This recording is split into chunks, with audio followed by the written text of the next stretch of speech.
ഖാദിയാനിസത്തെ സംബന്ധിച്ച് ചില കാര്യങ്ങൾ ഏതാനും ആഴ്ചകൾക്ക് മുൻപ് MICR-ലൂടെ വിശദീകരിച്ചിരുന്നു. പല സഹോദരങ്ങളും അത് ശ്രദ്ധിച്ചു കാണും. അല്ലാഹു സുബ്ഹാനഹു വ തആലയുടെ വിശുദ്ധ ഖുർആനിന്റെ ആയത്തുകളെയും പ്രവാചകൻ സല്ലല്ലാഹു അലൈഹി വസല്ലമയുടെ ഹദീസുകളെയുമൊക്കെ ദുർവ്യാഖ്യാനിച്ചുകൊണ്ട് ഇനിയും പ്രവാചകന്മാരുടെ നിയോഗമുണ്ടാകുമെന്നും അങ്ങനെ പ്രവാചകന്മാര് വന്നിട്ടുണ്ട്, മീർസ ഗുലാം അഹ്മദ് ഖാദിയാനി പ്രവാചകനാണെന്നുമൊക്കെ അവര് വാദിക്കാറുണ്ട്. ആ വാദങ്ങൾ, അതിനുള്ള കൃത്യമായ മറുപടി പ്രമാണബദ്ധമായി നമ്മൾ വിശദീകരിച്ചു. പക്ഷെ ഒരു ക്ലാസ് കൊണ്ട് മാത്രം ആ വിഷയം തീരുകയില്ല എന്നതുകൊണ്ടും മർമ്മപ്രധാനമായ അതിനോട് ബന്ധപ്പെട്ട മറ്റൊരു വിഷയം കൂടെ ചർച്ച ചെയ്യേണ്ടതുണ്ട് എന്നതുകൊണ്ടും ഇന്ന് അതിന്റെ തുടർച്ചയെന്നോണം ഈസാ അലൈഹിസ്സലാമിന്റെ പുനരാഗമനവും ഖാദിയാനിസവും എന്ന വിഷയവും കൂടെ നമ്മൾ തെരഞ്ഞെടുത്തിരിക്കുകയാണ്. നമ്മെ സംബന്ധിച്ചിടത്തോളം നമ്മൾ മനസ്സിലാക്കേണ്ട ഒരു കാര്യം, ഈസാ അലൈഹിസ്സലാമിന്റെ പുനരാഗമനവുമായി ബന്ധപ്പെട്ട് ഖാദിയാനികൾക്ക് മാത്രമല്ല, മുസ്ലിം സമുദായത്തിൽ വിവിധ കക്ഷികൾക്കിടയിൽ പല നിലക്കുള്ള അഭിപ്രായ വ്യത്യാസങ്ങളുമുണ്ട്. യഥാർത്ഥ നിലക്ക്, പ്രമാണബദ്ധമായ നിലക്ക് അതിനെ അംഗീകരിക്കുകയും ഉൾക്കൊള്ളുകയും വിശ്വസിക്കുകയും ചെയ്യാതെ ദുർവ്യാഖ്യാനം നടത്തുന്ന ഒട്ടനവധി കക്ഷികളുണ്ട് എന്നതുകൊണ്ട് തന്നെ ഈ വിഷയം വളരെ പ്രസക്തമാണ്. നമ്മൾ പഠിക്കേണ്ടതുണ്ട്, മനസ്സിലാക്കേണ്ടതുണ്ട്. മുസ്ലിമീങ്ങൾക്ക് തന്നെ യഥാർത്ഥ നിലക്കുള്ള അഖീദയും മൻഹജുമൊക്കെ സ്വീകരിച്ച സാധാരണക്കാരായ ആളുകൾക്ക് തന്നെ ഈസാ അലൈഹിസ്സലാമിന്റെ പുനരാഗമനവുമായി ബന്ധപ്പെട്ട വിശദമായ കാര്യങ്ങൾ അറിയില്ല എന്നത് ഒരു യാഥാർത്ഥ്യമാണ്.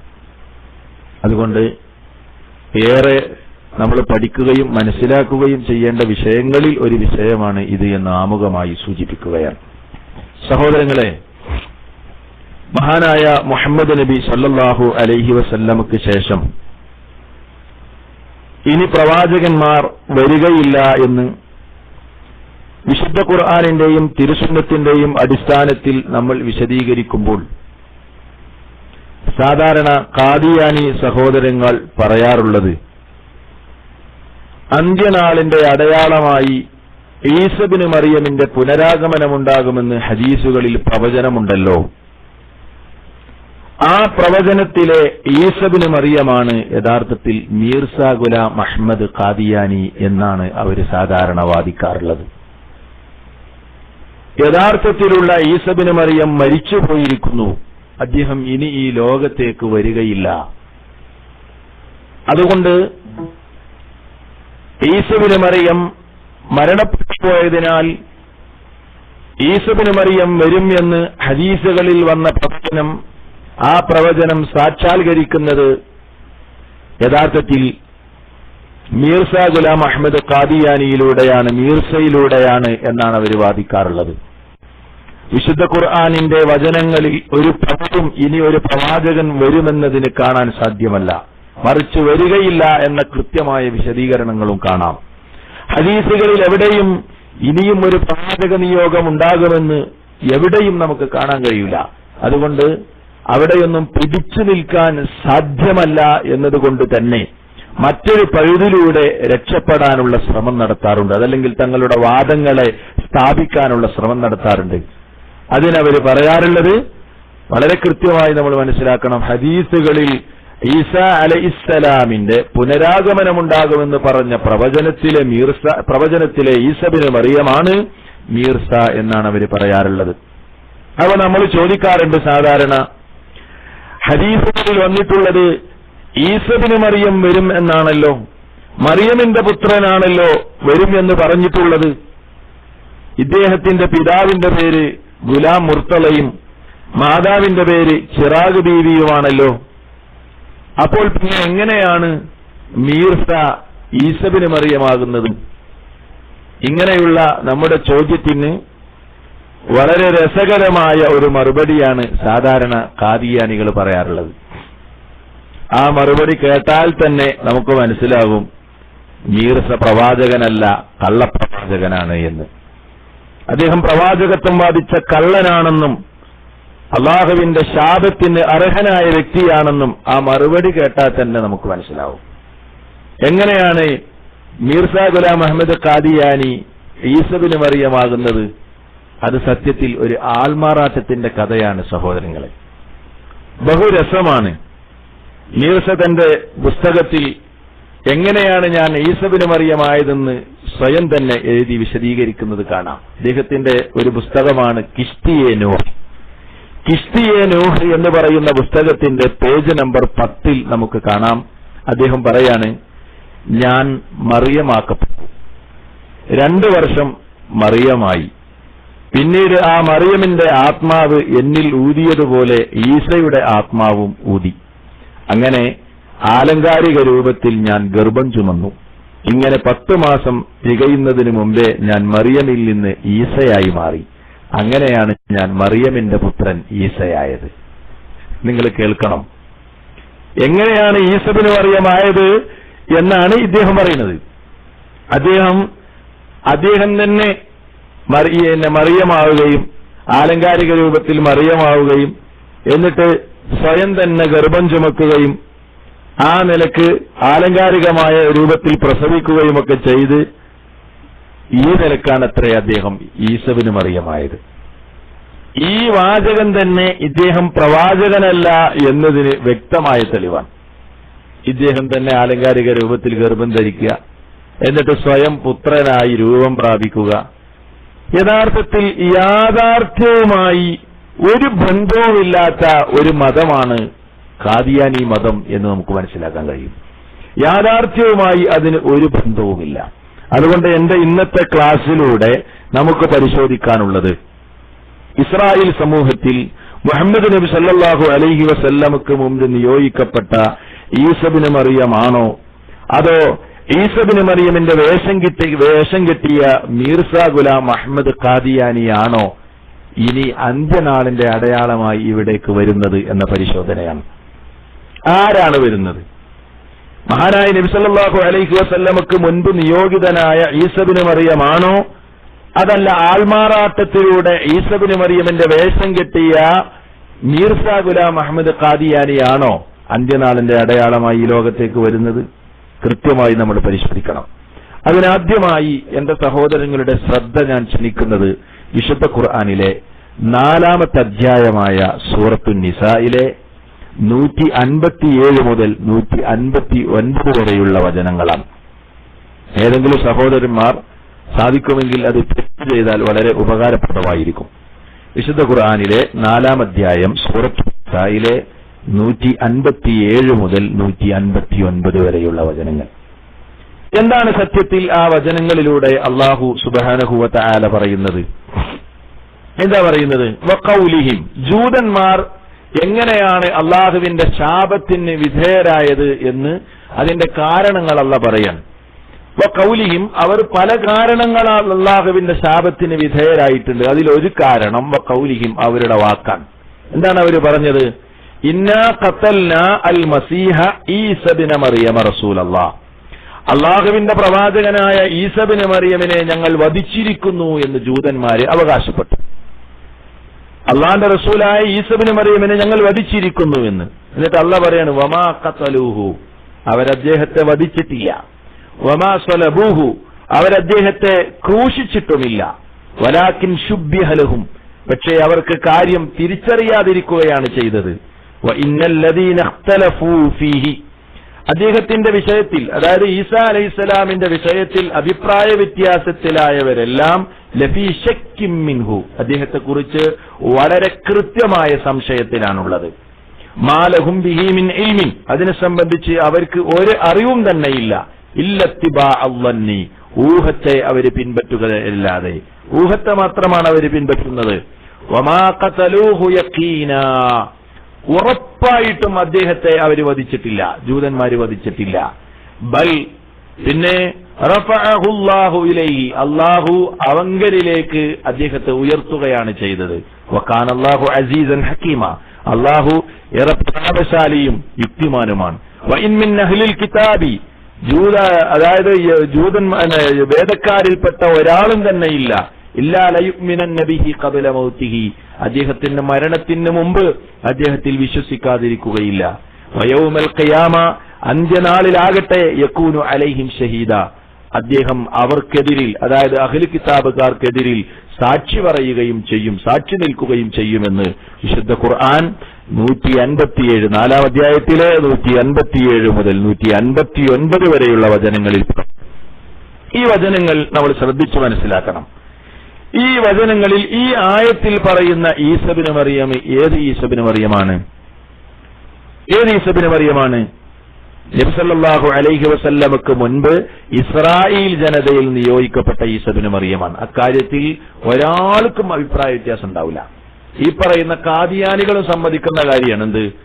ഈ ആയത്തിൽ പറഞ്ഞ 4-ാം അധ്യായത്തിലെ ഈ ആയത്തിൽ പറഞ്ഞ ഈസബിന് മറിയം നബി സല്ലല്ലാഹു അലൈഹി വസല്ലമക്ക് മുൻപ് ഇസ്രായേൽ ജനതയിൽ നിയോഗിക്കപ്പെട്ട ഈസബിന് മറിയമാണെന്ന കാര്യത്തിൽ കാദിയാനികളടക്കം ഒരാൾക്കും അഭിപ്രായ വ്യത്യാസമില്ല. എന്നാൽ ഈ ആയത്തിൽ പറഞ്ഞ ഈസബിന് മറിയം ആരാണോ അതേ ഈസബിന് മറിയമാണ് ഇനി അന്ത്യനാളിന്റെ അടയാളമായി ഈ ലോകത്തേക്ക് വരിക. നബി സല്ലല്ലാഹു അലൈഹി വസല്ലം പഠിപ്പിച്ചത് ആ ഹദീസ് നിങ്ങൾ കേട്ടോളിയും. ഇമാം ബുഖാരിയും അതേപോലെ തന്നെ ബൈഹഖിയുടെ സുനനുൽ കുബ്രയിലും ഒക്കെ ഉദ്ധരിച്ച ഒരു ഹദീസാണത്. ഏതാണ് ഹദീസ്? ഈ ആയത്തിന്റെ വിശദീകരണത്തിൽ കാണാം. നബി സല്ലല്ലാഹു അലൈഹി വസല്ലം പറഞ്ഞു, വല്ലദി നഫ്സി ബിയദിഹി, എന്റെ ആത്മാവ് ആരുടെ കരങ്ങളിലാണോ അവൻ തന്നെയാണ് സത്യം. നബി സല്ലല്ലാഹു അലൈഹി വസല്ലം പറയാൻ, ലയൂശിക്കന്ന അൻ യൻസില ഫീകും ഇബ്നു മറിയം, നിങ്ങളിലേക്ക് ഇബ്നു മറിയം ഇറങ്ങുക തന്നെ ചെയ്യും. ഹക്കമൻ അദില, നീതിമാനായ ഭരണാധികാരിയായി. അങ്ങനെ ഫയക്സിറ സ്വലീബ, അദ്ദേഹം കുരിശ് ഉടക്കും. വയഖ്തുലൽ ഖിൻസീറ, പന്നിയെ അദ്ദേഹം കൊല്ലും. വയലഅൽ ജിസിയ, കപ്പം ഇല്ലാതാക്കും. വയഫീലൽ മാലു ഹത്താ ലാ യഖ്ബലഹു അഹദ്, ഒരാൾക്കും വേണ്ടാത്ത വിധം ധനം ഇങ്ങനെ ഒഴുകിക്കൊണ്ടിരിക്കും. അതായത് ധനം ഇഷ്ടം പോലെ ഉണ്ടാവും. ഹത്താ തകൂന സജദത്തുൽ വാഹിദത്തു ഖൈറൻ മിനദ് ദുനിയ വമാ ഫീഹാ, ഈ ദുനിയാവിൽ ഒരു സുജൂദ് ചെയ്യുന്നതായിരിക്കും അക്കാലഘട്ടത്തിൽ ഏറ്റവും ഖൈറായ കാര്യം. അങ്ങനെയുള്ള ഒരു കാലം വരും. എന്നിട്ട് സുമ്മ യഖൂലു അബൂ ഹുറൈറ, മഹാനായ അബൂ ഹുറൈറ റളിയല്ലാഹു അൻഹു പറയുകയാണ്. എന്താണ് അദ്ദേഹം പറയുന്നത്? ഇഖ്റഉ ഇൻ ശിഅ്തും, നിങ്ങൾ ഉദ്ദേശിക്കുന്നുവെങ്കിൽ അതിന് തെളിവായി നിങ്ങൾ ഓതുക. എന്ത്? വഇൻ മിൻ അഹ്ലിൽ കിതാബി ഇല്ലാ ലയുഅ്മിനന്ന ബിഹി ഖബല മൗതിഹി. ഏത്? നമ്മൾ നേരത്തെ ഓതിയ സൂറത്ത് നിസായിലെ ആയത്താണ് ഇതിന് തെളിവായി ഓതിയത്. മുത്തഫഖുൻ അലൈഹി, മുത്തഫഖുൻ അലൈഹിയായ ബുഖാരിയും മുസ്ലിമും ഒന്നിച്ചുദ്ധരിച്ച ഹദീസാണിത്. സഹോദരങ്ങളെ, നിങ്ങൾ ശ്രദ്ധിക്കുക. അപ്പോ ഈ ആയത്തിൽ പറഞ്ഞ ഈസബിന് മറിയമാണ് അന്ത്യനാളിന്റെ അടയാളമായി ഇറങ്ങുന്നത്. അതല്ലാതെ ഈസാ അലൈഹിസ്സലാമിന്റെ വേഷം കെട്ടി ആൾമാറാട്ടം നടത്തി ആലങ്കാരികമായി ഗർഭം ചുമന്ന് മുസ്ലിം സമൂഹത്തെ കുഫറിലേക്ക് നയിച്ച മീർസാ ഗുലാം അഹ്മദ് ഖാദിയാനിയല്ല. ഇവിടെ തന്നെ അത് രണ്ടും രണ്ടാണെന്ന് വളരെ കൃത്യമായി നമുക്ക് മനസ്സിലാക്കാൻ കഴിയും. അപ്പൊ സാധാരണ ഖാദിയാനികൾ എന്താ ചെയ്യാറുള്ളതെന്നറിയോ? ഈ ഹദീസിന്റെ അവസാന ഭാഗം വെട്ടിമാറ്റിയിട്ടാണ് മീർസയെ ഇബ്നു മറിയമായി അവർ അവതരിപ്പിക്കാറ്. ഏതാണ് ഈ അവസാന ഭാഗം? സുമ്മ യഖൂലു അബൂ ഹുറൈറ എന്ന് പറയുന്ന ഭാഗമുണ്ടല്ലോ, ഫഖറഉ ഇൻ ശിഅ്തും വഇൻ മിൻ അഹ്ലിൽ കിതാബി ഇല്ലാ ലയുഅ്മിനന്ന ബിഹി ഖബല മൗതിഹി, ആ ഭാഗം ധരിക്കൂല. അതുവരെ ഹത്താ തകൂന സജദത്തുൽ വാഹിദത്തു ഖൈറൻ മിനദ് ദുനിയ വമാ ഫീഹാ വരെ ഉദ്ധരിക്കുള്ളൂ. അതിനുശേഷം ഉദ്ധരിക്കൂല. അപ്പൊ അത് കാര്യം അവ്യക്തമാകും. ഇങ്ങനെ കാര്യങ്ങളുടെ അല്ലെങ്കിൽ ഹദീസുകളുടെ പ്രമാണങ്ങളുടെയൊക്കെ ചില ഭാഗങ്ങൾ വെട്ടിമാറ്റിയിട്ടാണ് തങ്ങളുടെ വികലവാദങ്ങൾ സമൂഹത്തിന്റെ മുമ്പിൽ അവരെ അവതരിപ്പിക്കാറുള്ളത്. മാത്രമല്ല, മുഴുവൻ സ്വഹാബിമാരുടെയും മുഴുവൻ സ്വഹാബത്തിന്റെയും ഫഹ്മ്, അതല്ലെങ്കിൽ അവർ മനസ്സിലാക്കിയത് ബനൂ ഇസ്രായേൽ സന്തതികളിൽ നിയോഗിതനായ ഈസബിന് മറിയം തന്നെയാണ് അവസാന കാലത്ത് ഈ ലോകത്തേക്ക് വരിക എന്നാണ്. ഈ ആയത്തോതി ഈസബിന് മറിയം വരുന്നു പറഞ്ഞപ്പോൾ ഒരൊറ്റ സ്വഹാബിയും റസൂലുള്ളാഹിയോട് ചോദിച്ചില്ല, അത് ഏത് ഈസബിന് മറിയമായിരിക്കും നബിയെ വരികയെന്ന് ഒരൊറ്റ സ്വഹാബിയും ചോദിച്ചില്ല. മറിച്ച് മഹാനായ ഇബ്നു അബ്ബാസ് റളിയല്ലാഹു അൻഹു പറയാണ്, വഇൻ മിൻ അഹ്ലിൽ കിതാബി ഇല്ലാ ലയുഅ്മിനന്ന ബിഹി ഖബ്ല മൗതിഹി എന്ന സൂറത്ത് നിസായിലെ ആയത്ത് ഓതിയിട്ട് അദ്ദേഹം പറയാണ്, ഇത് ഖുറൂജു ഈസ ഇബ്നു മറിയം, ഈസ ഇബ്നു മറിയമിന്റെ പുറപ്പാടിനെ സംബന്ധിച്ച് പറയുന്ന ആയത്താണ് ഇത് എന്ന് മഹാനായ ഇബ്നു അബ്ബാസ് റളിയല്ലാഹു അൻഹു പറയാണ്. ഇത് നമുക്ക് സഹീഹായ ഹദീസായി രേഖപ്പെടുത്തപ്പെട്ട് കാണാൻ കഴിയും. ഇങ്ങനെ ധാരാളക്കണക്കിന് സംഭവങ്ങൾ സഹോദരങ്ങളെ ഇതുമായി ബന്ധപ്പെട്ട് നമുക്ക് കാണാൻ കഴിയും. അതുകൊണ്ട് ഒരു നിലക്കുള്ള അവ്യക്തതയോ അതല്ലെങ്കിൽ സംശയമോ ഈ മേഖലയിലില്ല. പിന്നെയോ കാര്യങ്ങളെ തെറ്റിദ്ധരിപ്പിച്ചാണ് ഖാദിയാനികൾ സാധാരണ ചെയ്യാറുള്ളത്.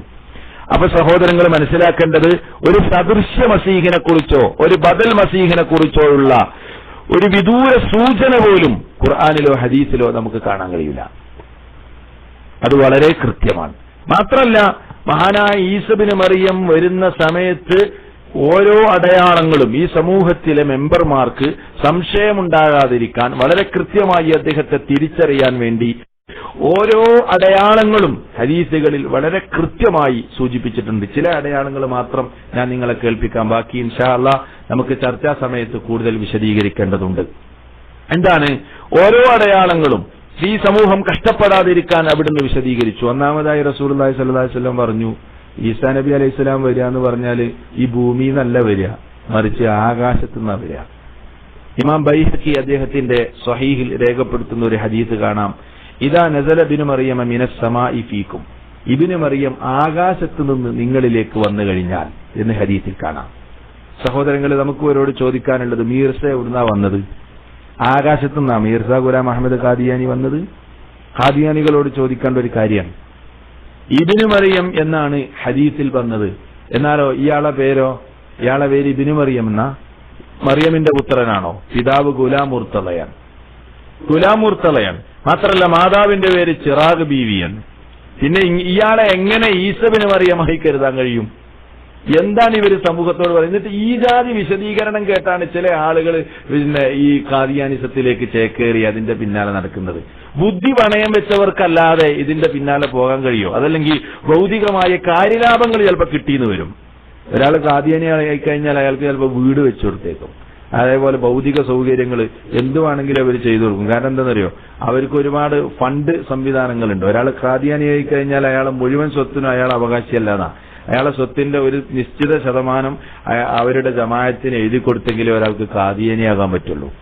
ഈ കാശൊക്കെ പാടെ അവർ സംഭരിച്ചിട്ട് പിന്നെ ക്രിസ്ത്യാനികളുടെ മിഷനറി പ്രവർത്തനം പോലെ ചില ആളുകൾക്ക് സഹായങ്ങളും വേണ്ടതെല്ലാം ചെയ്തു കൊടുത്തിട്ടാണ് ഖാദിയാനിസത്തിലേക്ക് ആളെ കൂട്ടിക്കൊണ്ടിരിക്കുന്നത്. കാരണം ആദർശം പറഞ്ഞ ഒരാളെയും ഇത്തരം പ്രസ്ഥാനങ്ങളിലേക്ക് കൊണ്ടുവരാൻ കഴിയില്ല.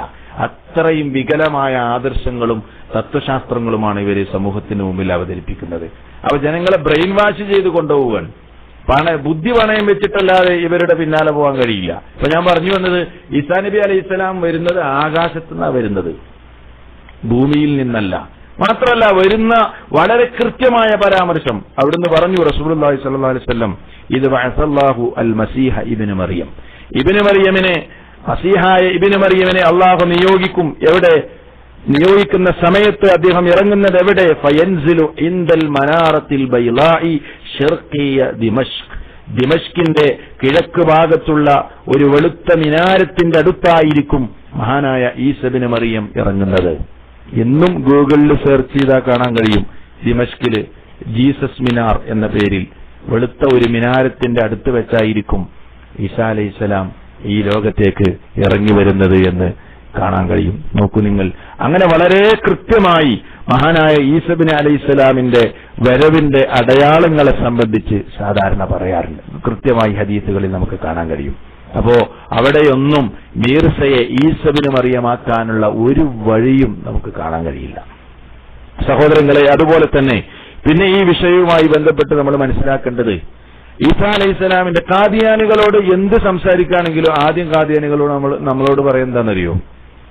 ഈസാ നബി അലൈഹി സ്വലാം മരിച്ചിട്ടുണ്ടോ ജീവിച്ചിട്ടുണ്ടോ എന്നാ ചോദിക്കുക. അത് സംസാരിച്ച ആളുകൾക്കൊക്കെ പരിചയം ഉണ്ടാവും. ഈസാ നബി അലൈഹി സ്വലാം മരിച്ചോ അതോ ജീവിച്ചിരിപ്പുണ്ടോ എന്നാ ചോദിക്കുക. എന്നിട്ട് അവർ പറയും ഖുർആനിന്റെ അധ്യാപനം ഈസാ അലൈഹി സ്വലാം മരിച്ചു പോയിട്ടുണ്ട് എന്നാണ്. അതിനാൽ അന്ത്യദിനത്തിൽ വരുമെന്ന് പറയുന്ന ഈസ ഇബ്നു മറിയം മറ്റൊരു വ്യക്തിയായിരിക്കും ആര് പറയാ? ഖാദിയാനികൾ പറയാ. എന്തിനാണത്? ഈസാ നബി മരിച്ചുപോയി എന്ന് മുസ്ലിമീങ്ങളെ കൊണ്ട് അംഗീകരിപ്പിക്കാനുള്ള കഠിന ശ്രമമായിരിക്കും ഖാദിയാനികളുടെ ഭാഗത്തുനിന്നുണ്ടാവുക. ഇല്ലെങ്കിൽ അവരുടെ വാദം പ്രഥമ ദൃഷ്ടിയാ തന്നെ ജനങ്ങൾ തള്ളുമെന്ന പേടി അവർക്കുണ്ട്. അതുകൊണ്ട് ഏത് ചർച്ചയിലും ഈസാ നബി മരിച്ചോ ഇല്ലേ തുടക്കത്തിൽ തന്നെ അവർ ഉന്നയിക്കും. മരിച്ചു എന്നെങ്ങാനും സമ്മതിച്ചാൽ മരിച്ചവരെങ്ങനെ ഈ ലോകത്തേക്ക് തിരിച്ചു വരും എന്ന് ചോദിച്ച് ഉത്തരം മുട്ടിക്കാനുള്ള സ്വപ്നവും കണ്ട് കാത്തിരിക്കുകയായിരിക്കും അവര്. മരിച്ചവരെങ്ങനെ ഈ ലോകത്തേക്ക് തിരിച്ചു വരിക എന്ന് ചോദിച്ച് ഉത്തരം മുട്ടിക്കാനുള്ള കണക്ക് കൂട്ടലിൽ ആദ്യം ചോദിക്കുക മരിച്ചോ അല്ലേ എന്നാണ്. സത്യത്തിൽ നമ്മൾ മനസ്സിലാക്കേണ്ടത്, മുസ്ലിമീങ്ങൾ ഈ വിഷയത്തിൽ എന്ത് വിശ്വസിച്ചാലും, ഈസാ നബി മരിച്ചു എന്ന് വിശ്വസിച്ചാലും മരിച്ചിട്ടില്ല എന്ന് വിശ്വസിച്ചാലും ഖാദിയാനികളുടെ മതം സ്ഥാപിക്കാൻ അവർക്ക് കഴിയില്ല. കാരണം ഒരാൾ ഖാദിയാനി ആകുന്നതും അല്ലാതാകുന്നതും ഈസാ അലൈഹിസ്സലാമിന്റെ മരണത്തിൽ അയാൾക്കുള്ള വിശ്വാസം അനുസരിച്ചല്ല. നമ്മൾ ശരിക്കും മനസ്സിലാക്കണം. അങ്ങനെ ചോദിച്ചാൽ നമ്മൾ അവരോട് പറയേണ്ട കാര്യം, ഈസാ അലൈഹിസ്സലാം മരിച്ചോ മരിച്ചിട്ടില്ല എന്നുള്ള വിശ്വാസത്തിന്റെ അടിസ്ഥാനത്തിലല്ല ഒരാൾ ഖാദിയാനി ആകുന്നതും അല്ലാതിരിക്കുന്നതും, മറിച്ച് മീർസ നബിയാണോ അല്ലേ എന്ന വിഷയത്തിലാണ്. ആ വിഷയത്തെ ആധാരമാക്കിക്കൊണ്ടാണ് എന്ത് ചെയ്യുന്നത്, ഒരാൾ ഖാദിയാനി ആകുന്നതും അല്ലാതിരിക്കുന്നതും. അപ്പൊ ഈസാ അലൈഹി ഇസ്ലാമിന്റെ വിഷയം എന്താണ് എന്ന് കൃത്യമായി പ്രമാണങ്ങൾ പറഞ്ഞിട്ടുണ്ട്. അത് വേറെ വിഷയം. പക്ഷെ അത് മരിച്ചോ അല്ലേ എന്നുള്ള ചർച്ചയല്ല. അതുമൂലമല്ല ഒരാൾ ഖാദിയാനിയാകുന്നതും അല്ലാതിരിക്കുന്നതും. ഈസാ അലൈഹി ഇസ്ലാം മരിച്ചിട്ടില്ലെന്നും അള്ളാഹു അദ്ദേഹത്തെ ആകാശത്തേക്ക് വാനലോകത്തേക്ക് ഉയർത്തുകയാണ് ചെയ്തതെന്നും ഇസ്ലാമിക പ്രമാണങ്ങൾ കൊണ്ട് വളരെ കൃത്യമായി നമുക്ക് തെളിയിക്കാൻ കഴിയുന്ന യാഥാർത്ഥ്യമാണ്. ആ വിഷയത്തിൽ നമുക്കൊരു പ്രയാസവുമില്ല. അതേപോലെ തന്നെ മഹാനായ ഈസ ഇബ്നു മറിയം ഈ ലോകത്തേക്ക് ഇറങ്ങി വരും. അദ്ദേഹം ഈ ലോകത്തേക്ക് അദ്ദേഹത്തിന്റെ പുനരാഗമനം ഉണ്ടാകുന്ന സമയത്ത് ഇവിടെ വന്ന് എന്തെല്ലാം കാര്യങ്ങളാണ് ചെയ്യുന്നത്, ആ അന്ത്യനാളുമായി ബന്ധപ്പെട്ട ആ സമയത്തുണ്ടാകുന്ന അടയാളങ്ങൾ എന്തെല്ലാമാണ്, ഓരോരോ കാര്യങ്ങളും വളരെ വിശദമായി ഹദീസിന്റെ ഗ്രന്ഥങ്ങളിലുണ്ട്.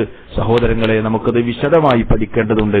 അതുകൊണ്ട് ഞാൻ കൂടുതൽ സമയം വിഷയം അവതരിപ്പിച്ചുകൊണ്ട് സമയം കളയാൻ ആഗ്രഹിക്കുന്നില്ല. വിഷയത്തിലേക്ക് നിങ്ങളെ ക്ഷണിക്കുകയാണ്. നിങ്ങൾ പലരുമായും പല ഖാദിയാനി സഹോദരങ്ങളുമായി സംസാരിച്ച് പരിചയമുള്ളവരുണ്ടാകും. ഇതുമായി ബന്ധപ്പെട്ട കാര്യങ്ങൾ അറിയാൻ താല്പര്യമുള്ളവരുണ്ടാകും. അത്തരം ആളുകളെല്ലാം ഞങ്ങളുടെ സംശയങ്ങൾ തുറന്നു ചോദിച്ച് അറിയുന്ന കാര്യങ്ങളാണെങ്കിൽ ഇൻഷാ അല്ലാഹ് ഇപ്പോൾ മറുപടി പറയും. സംശയമുള്ള കാര്യങ്ങളാണെങ്കിൽ പിന്നീട് ഞാൻ നിങ്ങൾക്കത് അതിന്റെ കൃത്യമായ ക്ലാരിഫിക്കേഷൻ നൽകുന്നതാണ്. അതുകൊണ്ട് ചർച്ചയിലേക്ക് നിങ്ങളെ മുഴുവൻ ആളുകളെയും ക്ഷണിക്കുകയാണ്. ഇനി ഖാദിയാനികളുമായി ബന്ധപ്പെടുത്തി മനസ്സിലാക്കാൻ ആഗ്രഹിക്കാത്ത ആളുകളാണെങ്കിൽ ഈസാ അലൈഹി ഇസ്ലാമിന്റെ നുസൂലുമായി ബന്ധപ്പെട്ട കാര്യങ്ങൾ സംശയമില്ലാതെ മനസ്സിലാക്കേണ്ടതുണ്ട്. അതുകൊണ്ട് ആ കാര്യവുമായി ബന്ധപ്പെട്ടും നിങ്ങൾ ചോദിക്കുകയും മനസ്സിലാക്കുകയും കൂടുതൽ ഇനിയും പഠിക്കുകയും ചെയ്യണമെന്ന് ഓർമ്മപ്പെടുത്തിക്കൊണ്ട് സർവ്വ സഹോദരങ്ങളെയും ചർച്ചയിലേക്ക് ക്ഷണിച്ചുകൊണ്ട് ഞാൻ താൽക്കാലികമായി വിഷയം അവതരണം അവസാനിപ്പിക്കുകയാണ്. നീട്ടിക്കൊണ്ടുപോകുന്നില്ല. അല്ലാഹു സുബ്ഹാനഹു വ തആല അവന്റെ ദീനിന്റെ ഓരോ വിഷയങ്ങളും പ്രമാണബദ്ധമായി പഠിക്കുകയും മനസ്സിലാക്കുകയും അത് ഉൾക്കൊള്ളുകയും ആ മനസ്സിലാക്കിയ നിലപാടനുസരിച്ച് മുന്നേറുകയും ചെയ്യാനുള്ള തൗഫീഖ് നമുക്കെല്ലാവർക്കും നൽകി അനുഗ്രഹിക്കുമാറാകട്ടെ. വസ്സലാമു അലൈക്കും വറഹ്മത്തുള്ളാഹി വബറകാതുഹു.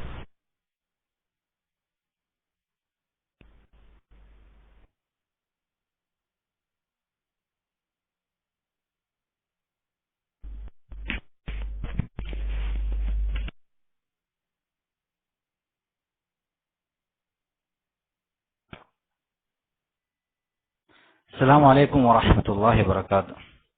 കേൾക്കുന്നുണ്ടോ സഹോദരന്മാരെ? അസ്സലാമു അലൈക്കും. ഓക്കെ, സാറിനോട് ചോദിക്കാറുള്ളത്, ഈസാ നബി അലൈഹിസ്സലാമയുടെ വരവിനെ കുറിച്ച് വല്ല അടയാളങ്ങളും പ്രമാണങ്ങളിൽ പറഞ്ഞിട്ടുണ്ടോ എന്നറിയാനാണ്. അസ്സലാമു അലൈക്കും വറഹ്മത്തുള്ളാഹി വബറകാതുഹു.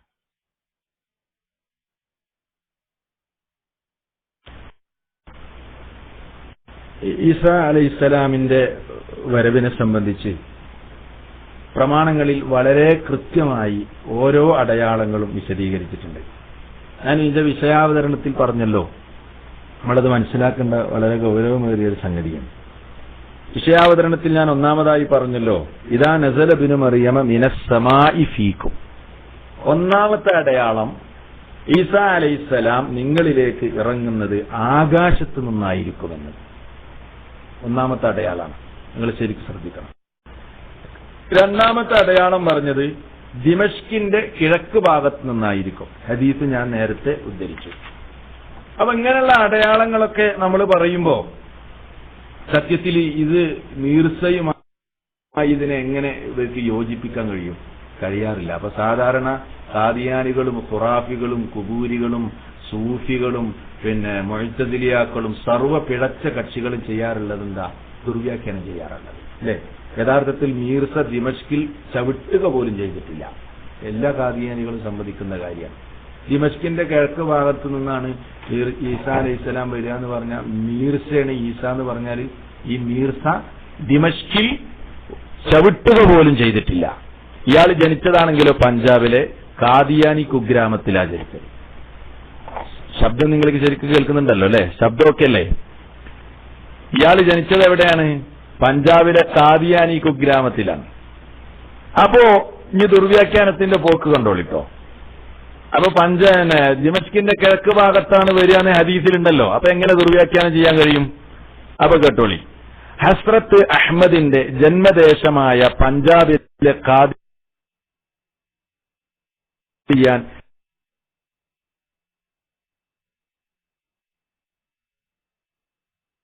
കൃത്യവും ഉള്ള സംഗതി മനസ്സിലാക്കണം.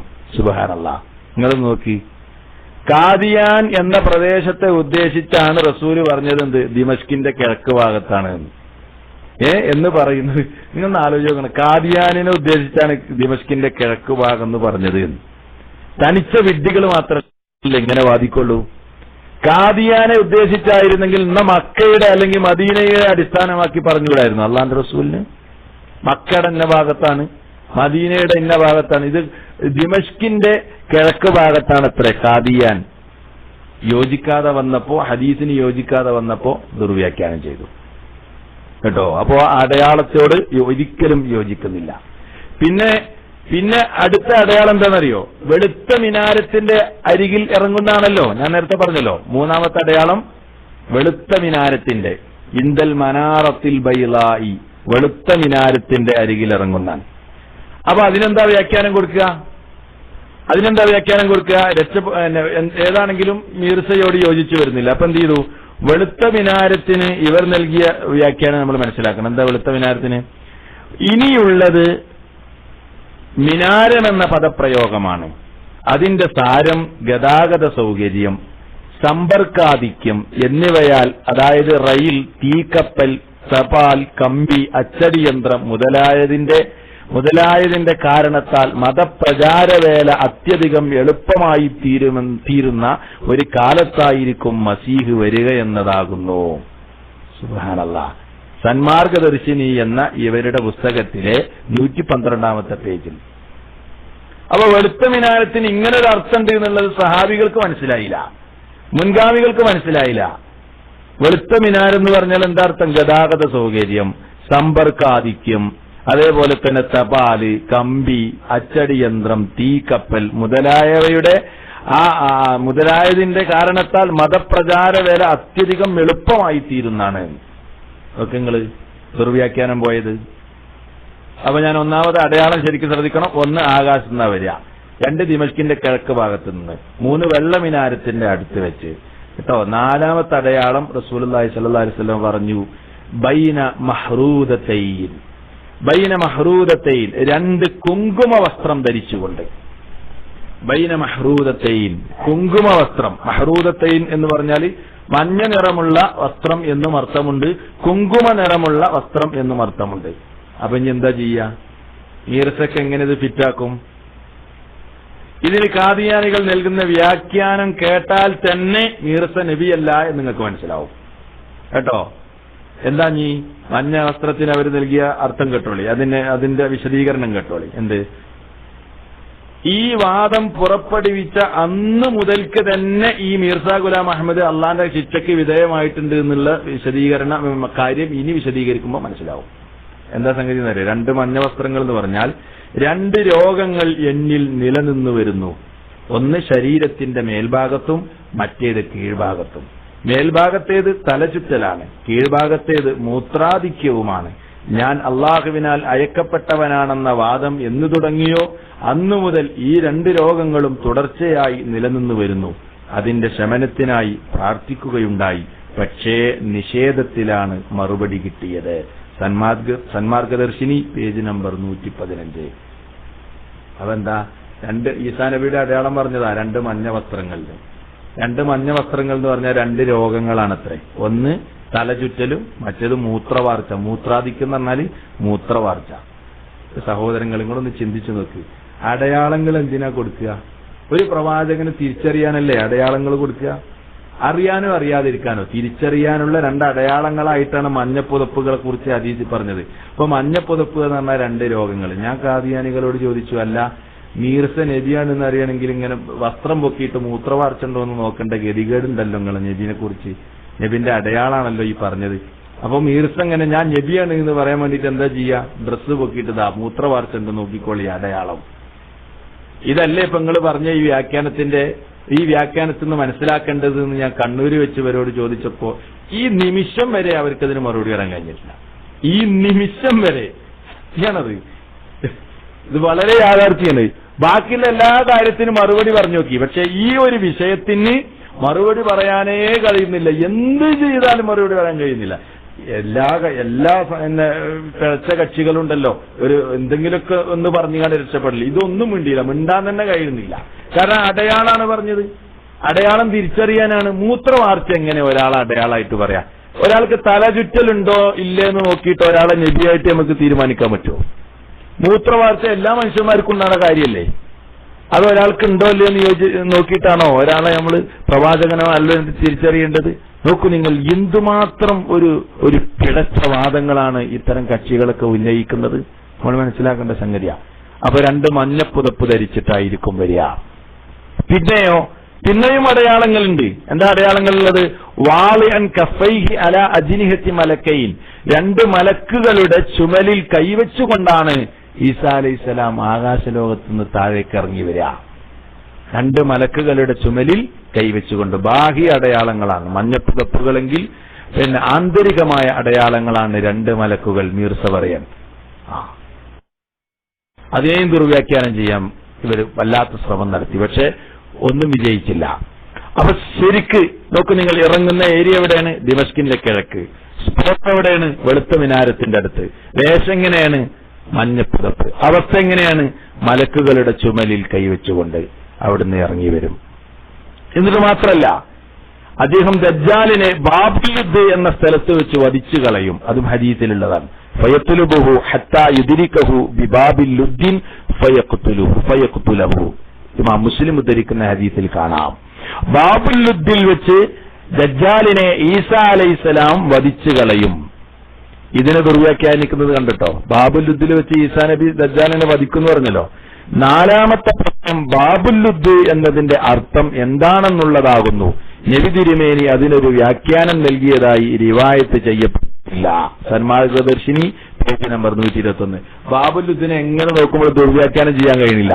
അപ്പൊ ഇവര് പറഞ്ഞതാണ് ബാബുൽ ലുദ്ദിന് അല്ലാഹുവിന്റെ റസൂൽ ഒരു വ്യാഖ്യാനം നൽകിയതായി കണ്ടിട്ടില്ല. കള്ളല്ലേ പറഞ്ഞത്? പച്ചക്കള്ളം. പല സ്ഥലത്ത് വെച്ച് ഞാൻ ചോദിച്ചിട്ട് നിങ്ങൾ പറഞ്ഞത് കള്ളമല്ലേ? മുഹമ്മദ് നബിയുടെ പേര് നിങ്ങൾ കള്ളം പറഞ്ഞതാണ്. അല്ലാഹുവിന്റെ റസൂൽ പറഞ്ഞിട്ടുണ്ട്. അത് എവിടെയാണെന്ന് നോക്കൂ നിങ്ങൾ. ഇമാം തിർമിദി ഉദ്ധരിക്കുന്ന ഹദീസിൽ കാണാം. സറഫത്തിൽ മലായികത്തു വജ്ഹഹു ഖിബല ശാം. മലക്കുകൾ ദജ്ജാലിന്റെ മുഖം ഷാമിന്റെ സിറിയയുടെ ഭാഗത്തേക്ക് തിരിക്കും. വഹുനാലിക യഹ്ലിക്കു. അവിടെ വെച്ചാണ് അവൻ നശിക്കുക.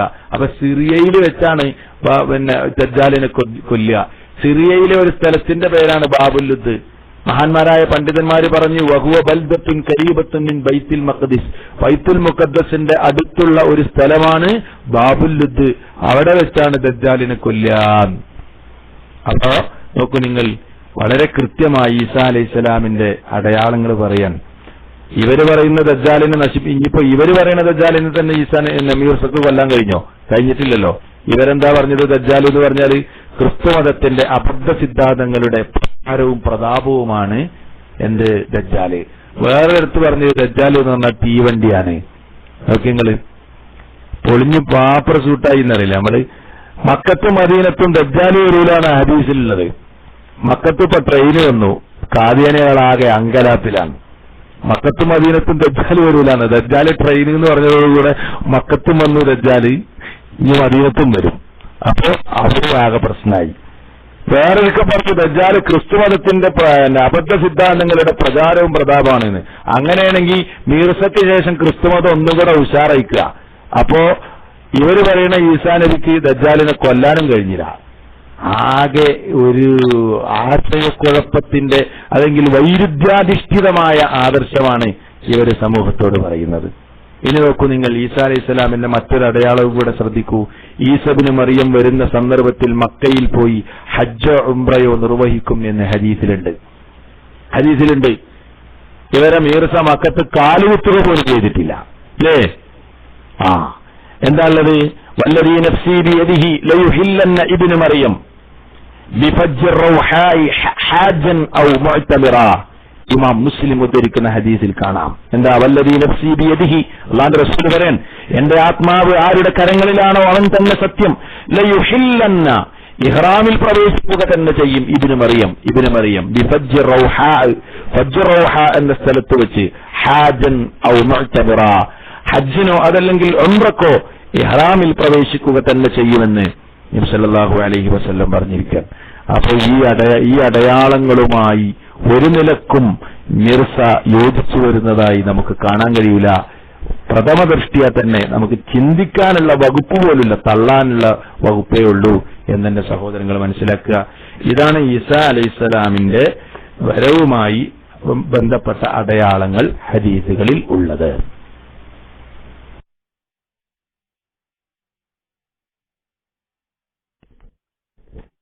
അസ്സലാമു അലൈക്കും. കേൾക്കാമോ? ശബ്ദം കേൾക്കാമോ? ഉസ്താദെ, എന്റെ ചോദ്യം, ഈസാ നബി അലൈഹി സ്വലാമയുടെ പുനരാഗമനത്തെ സംബന്ധിച്ച് ഖുർആനിൽ വല്ല പരാമർശമോ സൂചനയോ ഉണ്ടോ?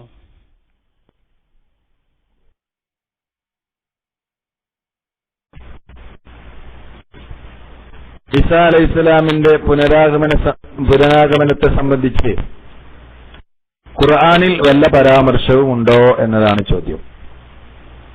തീർച്ചയായും ഉണ്ട്. ഖുർആൻ തന്നെ പറഞ്ഞതാണ് ഈസാ അലൈഹിസ്സലാമിന്റെ പുനരാഗമനത്തെ സംബന്ധിച്ച്. ഒരു സഖാഫി മാത്രമല്ല പോയിട്ടുള്ളത്, ഒരുപാട് ആളുകൾ പോയിട്ടുണ്ട്.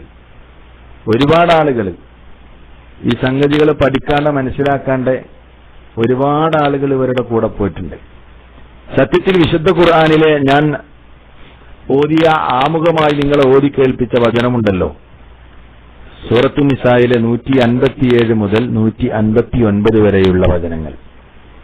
ആ വചനങ്ങളിൽ 159ാമത്തെ വചനമുണ്ട്. ആ വചനം നമ്മൾ പ്രത്യേകം ശ്രദ്ധിക്കണം. എന്താണ് ആ വചനത്തിലുള്ളത്? വഇൻ മിൻ അഹ്ലിൽ കിതാബി ഇല്ലാ ലയുഅ്മിനന്ന ബിഹി ഖബ്ല മൗതിഹി. ഈസാ നബി അലൈഹിസ്സലാമിന്റെ മരണത്തിന് മുമ്പ് അഹ്ലു കിതാബുകാര് യാഥാർത്ഥ്യം മനസ്സിലാക്കാണ്ടിരിക്കൂല എന്നാണ്. അപ്പൊ ഈസാ നബി അലൈഹിസ്സലാം വീണ്ടും ഇവിടേക്ക് വന്ന് സാധാരണ ഒരു മരണം വരിക്കുമെന്നാണ് ഈ ആയത്തിന്റെ വ്യാഖ്യാനമെന്ന് മഹാന്മാരായ പണ്ഡിതന്മാർ വിശദീകരിച്ചിട്ടുണ്ട്. അതേപോലെ തന്നെ വേറെയും വിശുദ്ധ ഖുർആനിൽ മറ്റു സ്ഥലങ്ങളിലും ഈസാ അലൈഹിസ്സലാമിന്റെ വരവിനെ സംബന്ധിച്ച് വളരെ കൃത്യമായി പറഞ്ഞിട്ടുണ്ട്. അദ്ദേഹം അന്ത്യനാളിന്റെ ഒരടയാളമായിരിക്കുമെന്ന് മറ്റൊരധ്യായത്തിൽ സൂറത്ത് സുഹ്റുഫിലാണെന്ന് തോന്നുന്നു അല്ലാഹു സുബ്ഹാനഹു വ തആല പറഞ്ഞിട്ടുണ്ട്. അപ്പൊ ഈസാ അലൈഹിസ്സലാമിന്റെ വരവിനെ പുനരാഗമനം ഹദീസിൽ മാത്രമുള്ള ഒരു കാര്യമല്ല, വിശുദ്ധ ഖുർആനിലും ഉണ്ട്, വളരെ കൃത്യമായി പറഞ്ഞിട്ടുണ്ട്.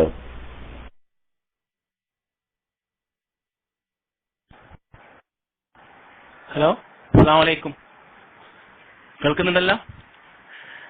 സലഫി, എനിക്ക് കുറച്ച് കാര്യങ്ങൾ ചോദിക്കാണ്. ഞാൻ കണ്ണൂരുള്ളപ്പോഴേ, നിങ്ങൾ കണ്ണൂരിന്റെ കാര്യം പറഞ്ഞപ്പോൾ എനിക്ക് ഓർമ്മ വന്നത്, കണ്ണൂർ ഇവർക്ക് പ്രസ് ഉണ്ട്. അവിടെ ഞാൻ നിരന്തരമായിട്ട് ഇവരുമായി സംസാരത്തിൽ അവരെന്നെ ക്ഷണിച്ചുകൊണ്ടോ ഞാൻ അവരുമായി സംസാരിക്കണ്ട ഒരുപാട് കാര്യങ്ങൾ എനിക്കന്ന് അവരൊന്ന് മനസ്സിലാക്കി കഴിഞ്ഞു. പക്ഷെ എന്നെ കാദിയാനൊക്കെ ശ്രമിച്ചു. പക്ഷെ ഞാൻ അൽഹംദുലില്ലാ വേറെ കുറച്ച് അറബി ഭാഷയൊക്കെ അറിയുന്നതുകൊണ്ട് രക്ഷപ്പെട്ട്. ഇവിടെ ഞാൻ അതല്ല പറയുന്നത്. ഇവിടെ ഈ ആയത്ത് അവരർത്ഥം വെക്കുമ്പോൾ തഫ്സീറിലൊക്കെ അല്ല പോകും. അവര് ശരിക്കും അറബി അറിയാത്തവരെ പെട്ടെന്ന് വീഴ്ത്താൻ പറ്റും. ഞാൻ അത് മനസ്സിലാക്കി. എനിക്കിപ്പോ ഞാൻ ചോദിക്കുന്നത്, സൂറത്ത് ആലിമ്രാനിലെ ഒരായത്തുണ്ടാവും, വഇദ് ഖാലല്ലാഹു യാ ഈസാ ഇന്നി മുതവഫീക വറാഫിഉക ഇലയ്യ വജാഇലുല്ലദീന തബഉക ഫൗഖല്ലദീന. ആ ആയത്തില് ഇന്നി മുത്തവഫീക, തീർച്ചയായും നിന്നെ ഞാൻ മരിപ്പിക്കുക തന്നെ ചെയ്യും എന്നല്ല ഇതിന് അർത്ഥം വെക്കുക. അതുകൊണ്ട് ഈസാ നബി മരിച്ചുപോയിട്ടുണ്ട് എന്നുള്ളതിന് ഒരായത്താണ് ഇവരിത് പറയൽ എന്ന് അന്ന് പണ്ടപ്പോഴേ പറഞ്ഞാൽ ഇപ്പോഴേക്ക് ഓർമ്മയുണ്ടത്. അപ്പൊ തുവഫിയ, അറബിയിലൊക്കെ നമ്മളിപ്പോ ഒരാളെ മരിച്ചു എന്ന് എഴുതുമ്പോ തുവഫിയ, മരണപ്പെട്ടു, മരിച്ചു, അപ്പൊ നിന്നെ മരിപ്പിക്കുക തന്നെ ചെയ്യും, അപ്പൊ നീ മരിച്ചു എന്നോ. പിന്നെ എനിക്ക് ഒരു പുസ്തകം തന്നിരുന്നു, ഈ യേശു ക്രിസ്തു കശ്മീർ എന്ന് പറഞ്ഞ JD ഷംസ് H എന്നതിന്റെ അബ്ദുൾ റഹീം സാഹിബ് അതിന്റെ ട്രാൻസ്ലേഷൻ നടത്തിയിട്ടുള്ളത്. അതിൽ പറയുന്നത്, ഇത് എന്തൊക്കെ ഈ പുസ്തകം വായിച്ചപ്പെട്ട് കിട്ടിയ സംശയമാണ്, ഈ മസീഹ് ഇബ്നു മറിയം ഒരു പ്രവാചകൻ മാത്രമാണ്, അദ്ദേഹത്തിന് മുമ്പ് വന്ന പ്രവാചകന്മാരെല്ലാം കഴിഞ്ഞു കടന്നു എന്ന് ഖുർആനിൽ വേറൊരിടത്ത് പറയപ്പെട്ടിരിക്കുന്നു. ഈ വാക്യം മുഖേന ഈസാ നബി ഇന്നും ആകാശത്തിൽ ജീവിച്ചിരിക്കുന്നുണ്ടെന്ന വിശ്വാസത്തെ ഖുർആൻ നിഷേധിക്കുകയാണ് ചെയ്തിരിക്കുന്നത് എന്നാണ് പറഞ്ഞത്. പിന്നെ രണ്ടാമത്തെ പാരഗ്രാഫ് പറയുന്നത്, ഈസാ മസീഹ് 120 വയസ്സ് വരെ ജീവിച്ചു, 60 കഴിഞ്ഞു ഞാനും ഈ ലോകത്ത് നിന്ന് യാത്ര പോകുന്നതാണ് എന്ന് നബി സല്ലല്ലാഹു അലൈഹി വസല്ലം അരുളിയിട്ടുണ്ട്. അപ്പോ ഈ അടിസ്ഥാനത്തിൽ ഈസാ നബി 120 വയസ്സ് ജീവിക്കണമെങ്കിൽ ഈസാ നബി യൗവനകാലത്ത് തന്നെയാണല്ലോ പിന്നെ ഇവരെ യൂതന്മാരുടെ ഇതില് കുന്തത്തിൽപ്പെട്ടിട്ട് നമ്മള് ഖുർആന്റെ നമ്മുടെ അഹ്ലുൽ സുന്നത്തിന്റെ വിശ്വാസപ്രകാരം എന്താണ് പിന്നെ രൂപ സാദൃശ്യം നടത്തിയിട്ട്. പക്ഷെ ഇവിടെ ഈ 120 എന്റെ സഹിതന്റെ സംശയം, 120 വയസ്സ് വരെ ഇങ്ങനെ ഒരു ഹദീസ് ഉണ്ടോ എന്ന് ആദ്യം അറിയണം. ഈസാ അതായത് 120 വയസ്സ് വരെ ജീവിച്ചു എന്ന് പറയുന്നൊരു ഹദീസ് ഉണ്ടോ? ഇന്ന് ഞാൻ യാത്ര പോയി ഈസാ നബിയും മരിച്ചു ഞാനും യാത്രയാകും എന്നല്ല മനസ്സിലാക്കേണ്ടതെന്നാണ് ഈ ഹദീസ് മനസ്സിലാക്കേണ്ടത്. ഇങ്ങനെ ഹദീസ് ഉണ്ടെന്ന് അറിയണം. പിന്നെ ഈ ഈസാ നബി പറഞ്ഞ പുസ്തകത്തിൽ പറയുന്നത് യേശു 33-ാം വയസ്സിലാണ് കുരിശ് മരണം സംഭവിച്ചതെന്നാണല്ലോ ഈ പ്രസ്താവന തെളിയുന്നത്. അപ്പൊ ബാക്കിയുള്ള വയസ്സ് ആകെ പിന്നെ അന്ത്യനാൾ നടക്കും എന്ന് പറയുമ്പോ എത്ര വർഷം? 40 വർഷമാണോ? അങ്ങനെ അതുണ്ട്. അപ്പൊ രണ്ടും കൂടി യോജിക്കുമ്പോ ഇവരെ ഈ പുസ്തകം വായിച്ചു കഴിഞ്ഞാൽ, സാധാരണക്കാരുടെ ആൾ വായിച്ചു കഴിഞ്ഞാൽ ഈസാ നബി മരിച്ചിട്ടുണ്ടെന്ന് എന്ന് തന്നെയാണ് മനസ്സിലാകുക. പിന്നെ ഈ ഖുർആനിൽ പറഞ്ഞിരിക്കുന്ന ഈസാ നബിയെ കുറിച്ച് മുത്തവഫീക റാഫിഉക ഇലയ്യ മുത്തഹിറുക എന്നൊക്കെ പറഞ്ഞിട്ട് ഇവര് മരിച്ചു അതിനാണ് ഈ ഭാഷാപരമായിട്ടും അർത്ഥം വെക്കുക. അപ്പൊ ഈ രണ്ടിന്റെ അടിസ്ഥാനത്തിൽ ഈസാ നബി മരിച്ചു എന്ന് തന്നെയല്ലേ നമ്മൾ മനസ്സിലാക്കേണ്ടത്. ഇങ്ങനെ ഇതുമായി ബന്ധപ്പെട്ട് ഒരുപാടുണ്ട്, പക്ഷെ സമയം ഇങ്ങനെ കവർന്നെടുത്ത് ശരിയല്ലല്ലോ. അതുകൊണ്ട് അൽഹംദുലില്ലാഹ് ഇതിന്റെ ഒരു വിശദമായ ഒരു വിശദീകരണം കേൾക്കാൻ വേണ്ടി ആഗ്രഹിക്കുന്നു. അസ്സലാമു അലൈക്കും വറഹ്മത്തുള്ളാഹി.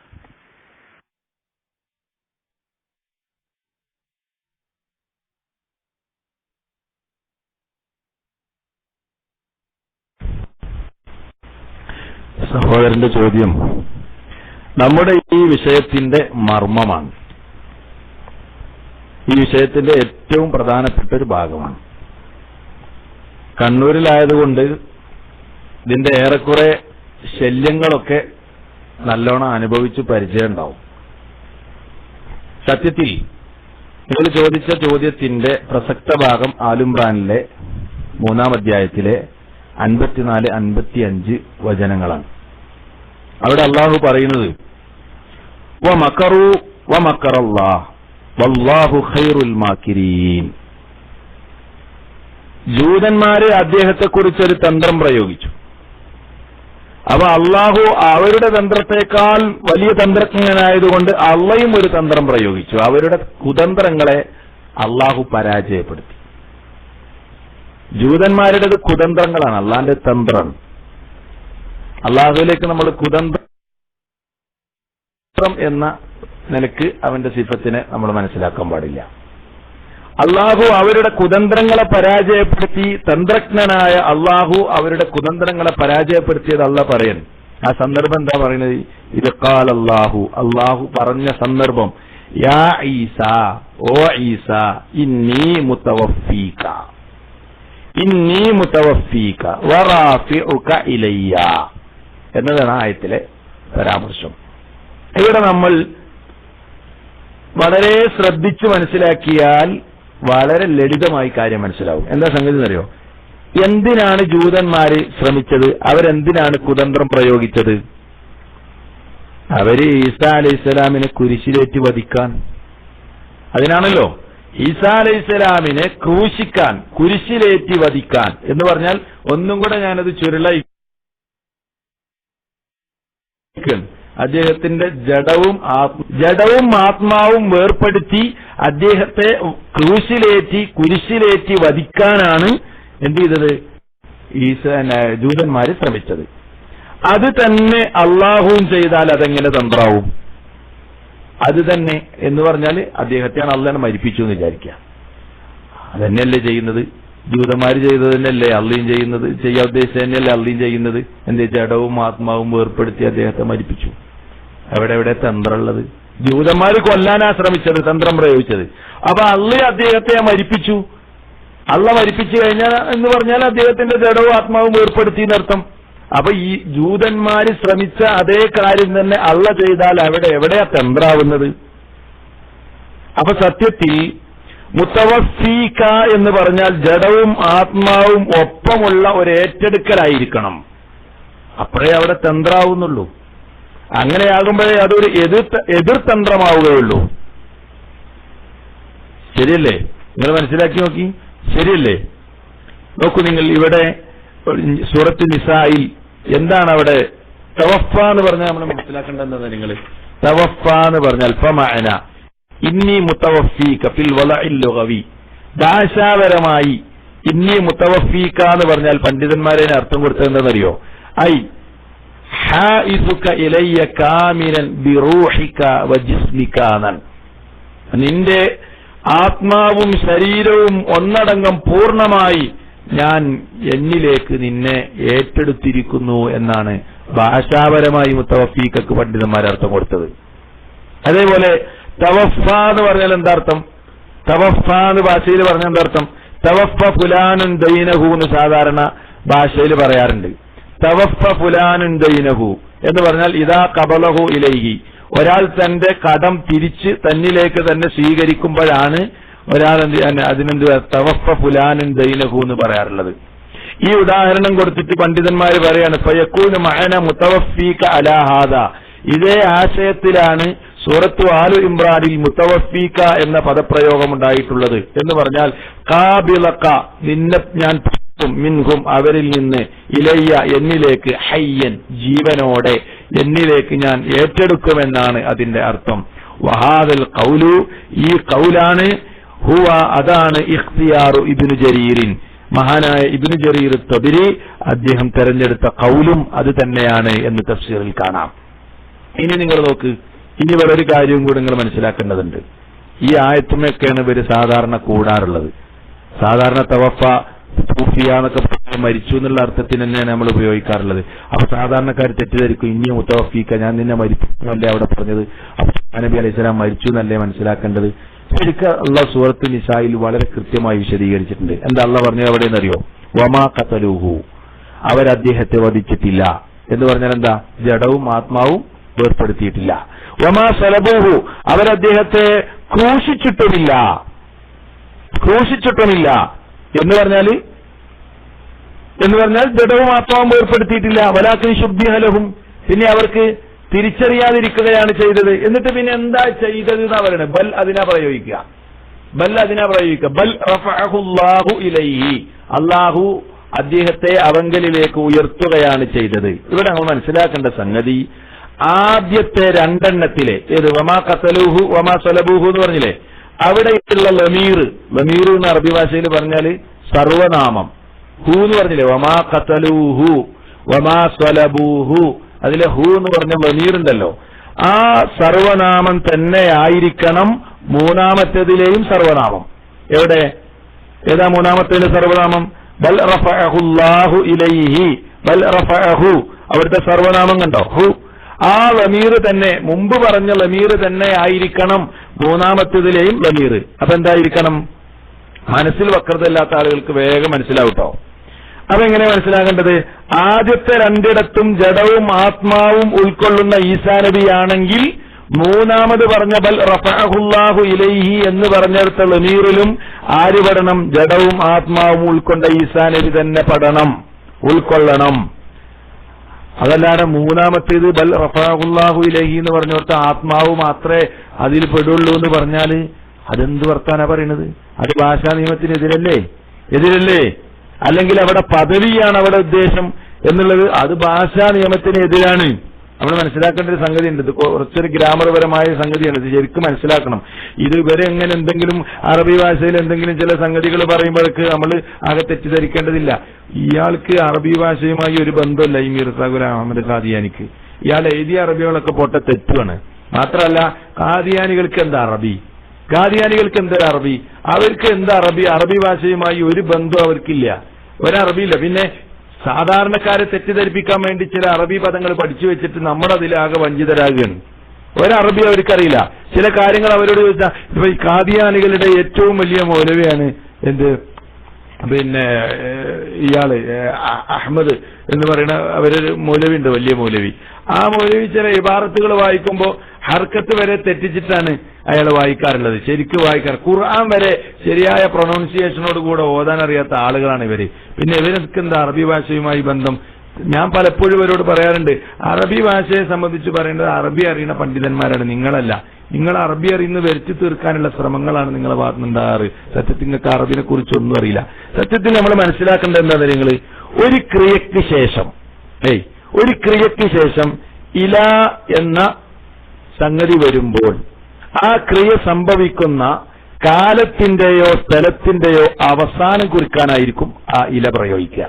എന്ത്, ഒരു ക്രിയയ്ക്ക് ശേഷം ഇല വന്നാൽ ആ ക്രിയ സംഭവിക്കുന്ന കാലത്തെയോ അതല്ലെങ്കിൽ സ്ഥലത്തെയോ അതിന്റെ അവസാനം കുറിക്കാനായിരിക്കും അത് പ്രയോഗിക്കുക. അപ്പോൾ നമുക്ക് ശരിക്കും മനസ്സിലാക്കാൻ കഴിയും. ബൽ റഫഅഹുല്ലാഹു ഇലൈഹി, കണ്ടോ, ബൽ റഫഅഹുല്ലാഹു ഇലൈഹി. റഫഅന്ന് കഴിഞ്ഞിട്ട് റഫഅ എന്ന ക്രിയയ്ക്ക് ശേഷം ഇലയാണ് പ്രയോഗിച്ചത്. അപ്പൊ ഉയർത്തി എന്നാണ് അവിടെ, പദവി ഉയർത്തി എന്നല്ല. എന്നാൽ പദവി ഉയർത്തി എന്നതിന് അള്ളാഹു വേറെ പറഞ്ഞിട്ടുണ്ട് ഖുർആനിൽ. നിങ്ങൾ സൂറത്ത് മറിയം എടുത്ത് പരിശോധിച്ചാൽ അവിടെ കാണാം വറഫഅനാഹു മക്കാനൻ അലിയാ. ഇദ്രീസ് അലൈഹിസ്സലാമിനെ കുറിച്ച് അള്ളാഹു പറഞ്ഞതാണ് വറഫഅനാഹു, അദ്ദേഹത്തെ നാം ഉയർത്തി മക്കാനൻ അലിയാ, ഉന്നതമായ സ്ഥാനത്തേക്ക്. അവിടെ റഫഅ എന്നുള്ള ക്രിയല്ലേ, അതിനുശേഷം ഇലണ്ടോ ഇല്ല, കണ്ടോ, സാഫറഹു ഇലാ ദുബൈ. അതേപോലെ തന്നെ ഖുർആനിൽ വറഫഅനാഹു മക്കാനൻ അലിയാ, ഉന്നതമായ സ്ഥാനത്തേക്ക്. അവിടെ കണ്ടില്ലെങ്കിൽ ഇല എന്നുള്ളത് കാണാൻ കഴിയില്ല നിങ്ങൾക്ക്. ഇല ഇല്ല അവിടെ. ഇലാ മക്കാനിൻ അലിയിൻ എന്ന് പറഞ്ഞാൽ ഇവർക്ക് വാദിക്കായിരുന്നു, ശരി അവിടെ പദവിയാ ഉയർത്തിയത്, മരിപ്പിച്ചിരിക്കുന്നു എന്ന്. ഇനി മാത്രമല്ല, നിസ്കാരത്തിൽ നമ്മളൊക്കെ പറയാറില്ലേ ഇടയിലിരിക്കുമ്പോ വർഫഅനീന്ന് പറയാറില്ലേ. റഫഅ വന്നില്ല അവിടെ ഇലണ്ടോ? ഇലല്ല. അപ്പൊ അവിടെ എന്താ അർത്ഥം? അവിടെ പദവി, എന്റെ പദവി ഉയർത്തണമേ എന്നാണ് അവിടെ നിസ്കാരത്തിൽ നമ്മൾ പ്രാർത്ഥനയിൽ നമ്മൾ ഉദ്ദേശിക്കുന്നത്. അതിന്റെ അർത്ഥം അതാണ്. അപ്പൊ വളരെ വ്യക്തമാണ്. തവഫ ഇന്നി മുതവഫീക എന്ന് പറഞ്ഞിടത്ത് യഥാർത്ഥത്തിൽ അദ്ദേഹത്തെ മരിപ്പിക്കുകയല്ല ചെയ്തത്, ഏറ്റെടുക്കുകയാണ് ചെയ്തത് എന്ന് ഭാഷാപരമായും അതേപോലെ തന്നെ ഖുർആൻ വ്യാഖ്യാതാക്കളുടെ വിശദീകരണ പ്രകാരവും ഇന്നേവരെയുള്ള അഹ്ലുസുന്നത്തിന്റെ പണ്ഡിതന്മാര് മനസ്സിലാക്കിയതും അങ്ങനെ തന്നെയാണ്. അതിന് വിപരീതമായിട്ടാണ് ഖാദിയാനികൾ വിശദീകരിക്കാറുള്ളത്. ഈസാ നബി അലൈഹി സ്വലാമിന്റെ ഖബർ കാശ്മീരിൽ ഇല്ല എന്നുള്ളതാണ് പച്ചക്കള്ളം വരെ ഇന്നേ വരെ തെളിയിക്കാൻ കഴിഞ്ഞിട്ടില്ല. പിന്നെ ഈസാ നബി അലൈഹി സ്വലാമിന്റെ വയസ്സുമായി ബന്ധപ്പെട്ട് ഒരു ഉദ്ധരിക്കാറുള്ള ഹദീസ് ഒരിക്കലും സ്വീകാര്യോഗ്യമായ ഹദീസല്ല. അതിന്റെ സനദിന് തകരാറുണ്ട്, പച്ചക്കള്ളം തട്ടിവിടലാണ്. ഇതൊക്കെ നമ്മൾ പലയിടത്തും ചോദിച്ചതാണ്. ഇതിനൊന്നും മറുപടി പറയാൻ ഇവർക്ക് കഴിയാറില്ല എന്നതാണ് യാഥാർത്ഥ്യം.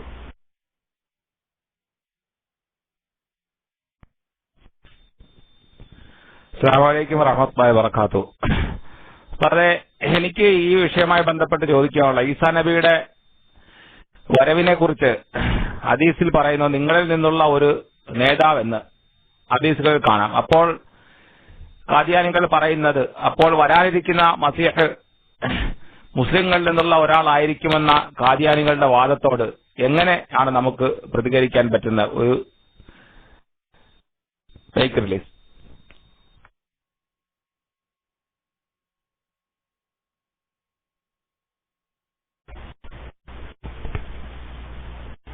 അത് സാധാരണ പിന്നെ ഈസാ അലൈഹിസ്സലാം മരിച്ചുപോയിട്ടുണ്ട്. ഇനി വരുന്നത് മുസ്ലിം സമുദായത്തിൽ നിന്നുള്ള ഒരു ബദൽ ഈസയായിരിക്കുമെന്ന് പറയാൻ വേണ്ടി അള്ളാന്റെ റസൂലിന്റെ ഒരു ഹദീസ് ദുർവ്യാഖ്യാനം ചെയ്യാറുള്ളത്. അതേതാണെന്നറിയോ? കൈഫ അൻതും, നിങ്ങളുടെ സ്ഥിതി എന്തായിരിക്കും? ഇദാ നസല ഇബ്നു മറിയം ഇറങ്ങിയാൽ ഫീക്കും നിങ്ങളിൽ, വ ഇമാമുക്കും മിൻകും നിങ്ങളിൽ നിന്നുള്ള ഒരു ഇമാമായി, നിങ്ങളിൽ നിന്നുള്ള ഒരു ഇമാമായി നിങ്ങളിൽ ഈസ ഇബ്നു മറിയം ഇറങ്ങിയാൽ നിങ്ങളുടെ സ്ഥിതി എന്തായിരിക്കും? എന്നിട്ട് ഈ ഹദീസിനെ ദുർവ്യാഖ്യാനം ചെയ്യാറ് ഇങ്ങനെയാണ്: വാഗ്ദാനം ചെയ്യപ്പെട്ട മസീഹ് മുസ്ലിങ്ങളിൽ നിന്ന് തന്നെയുള്ള ഒരാളായിരിക്കുമെന്ന് വ്യാഖ്യാനത്തിന്റെ ആവശ്യമൊന്നുമില്ലാത്ത നിലയിൽ ഈ ഹദീസ് വ്യക്തമാക്കുന്നു. സന്മാർഗദർശിനി പേജ് നമ്പർ 57. ഇമാമുക്കും നിൽക്കും. അപ്പൊ നിങ്ങളല്ലാണ്ട് ആകാശത്തു നിന്നും വരൂല എന്നാ പറയാറുള്ളത്.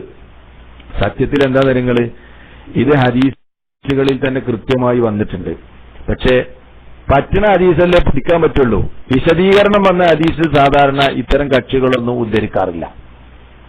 എന്നാൽ മുസ്ലിം യഥാർത്ഥത്തിൽ ഈസാ അലൈഹിസ്സലാമിന്റെ വരവുമായി ബന്ധപ്പെട്ട് വിശദീകരിക്കുന്ന ഹദീസുകളിൽ തന്നെ അതിന്റെ കൃത്യമായ വിശദീകരണം വന്നിട്ടുണ്ട്.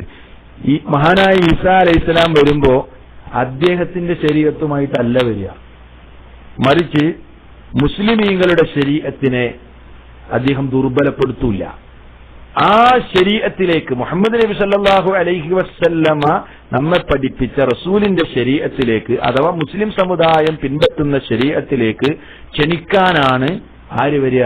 ഈസാ അലൈഹിസ്സലാം വരിക. അതാണ് എന്റെ വിശദീകരണം. അതിനാൽ മുസ്ലിം സമൂഹത്തിലെ ഒരു വ്യക്തിയെ പോലെ ആയിരിക്കും അന്ന് ഈസാ അലൈഹിസ്സലാം.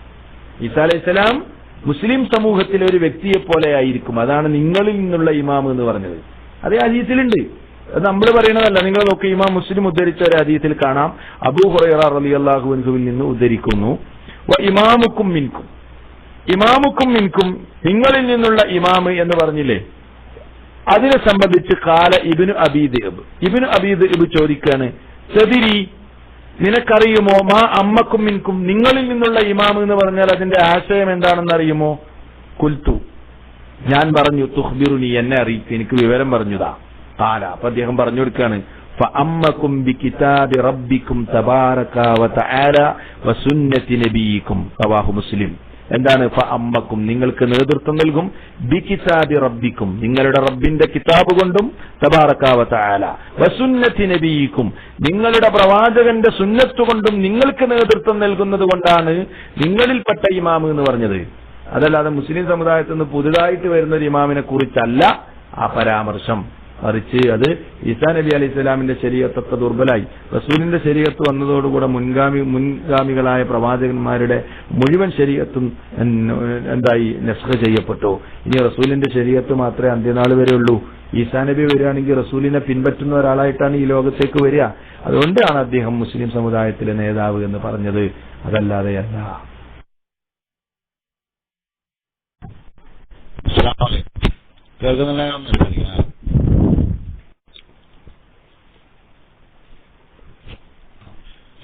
എനിക്ക് ചോദിക്കാനുള്ളത്, ഇമാം മഹദിനെ പറ്റിയിട്ട് എന്താണ് പറയുന്നത്? ഇമാം അതിനെ പറ്റി ഒന്ന് വിശദീകരിക്കാൻ പറ്റുവാണെങ്കിൽ.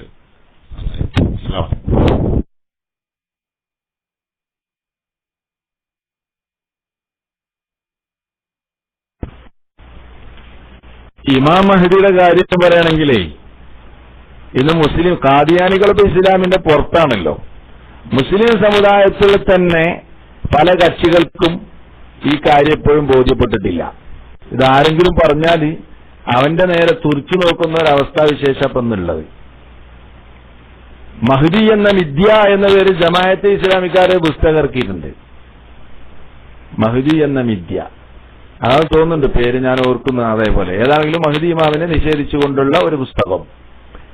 അതേപോലെ നമ്മളെ സുല്ലമി കണ്ണിക്കണ്ടതെല്ലാം നിഷേധിച്ച് തട്ടിത്തകർത്ത് മുന്നേറുകയാണ്. ദജ്ജാലും മഹ്ദിയുമായി ബന്ധപ്പെട്ട ഹദീസൊക്കെ കംപ്ലീറ്റ് ദുർബലാക്കിക്കൊണ്ട്, അതൊക്കെ ദുർബലാണ്. എന്താ മുസ്ലിം സമുദായത്തിന് സംഭവിച്ചത്? ഹദീസ് ദുർബല എന്ന് പറഞ്ഞിട്ട് ചോദിക്കുന്നത് എന്താ സംഭവിച്ചത്?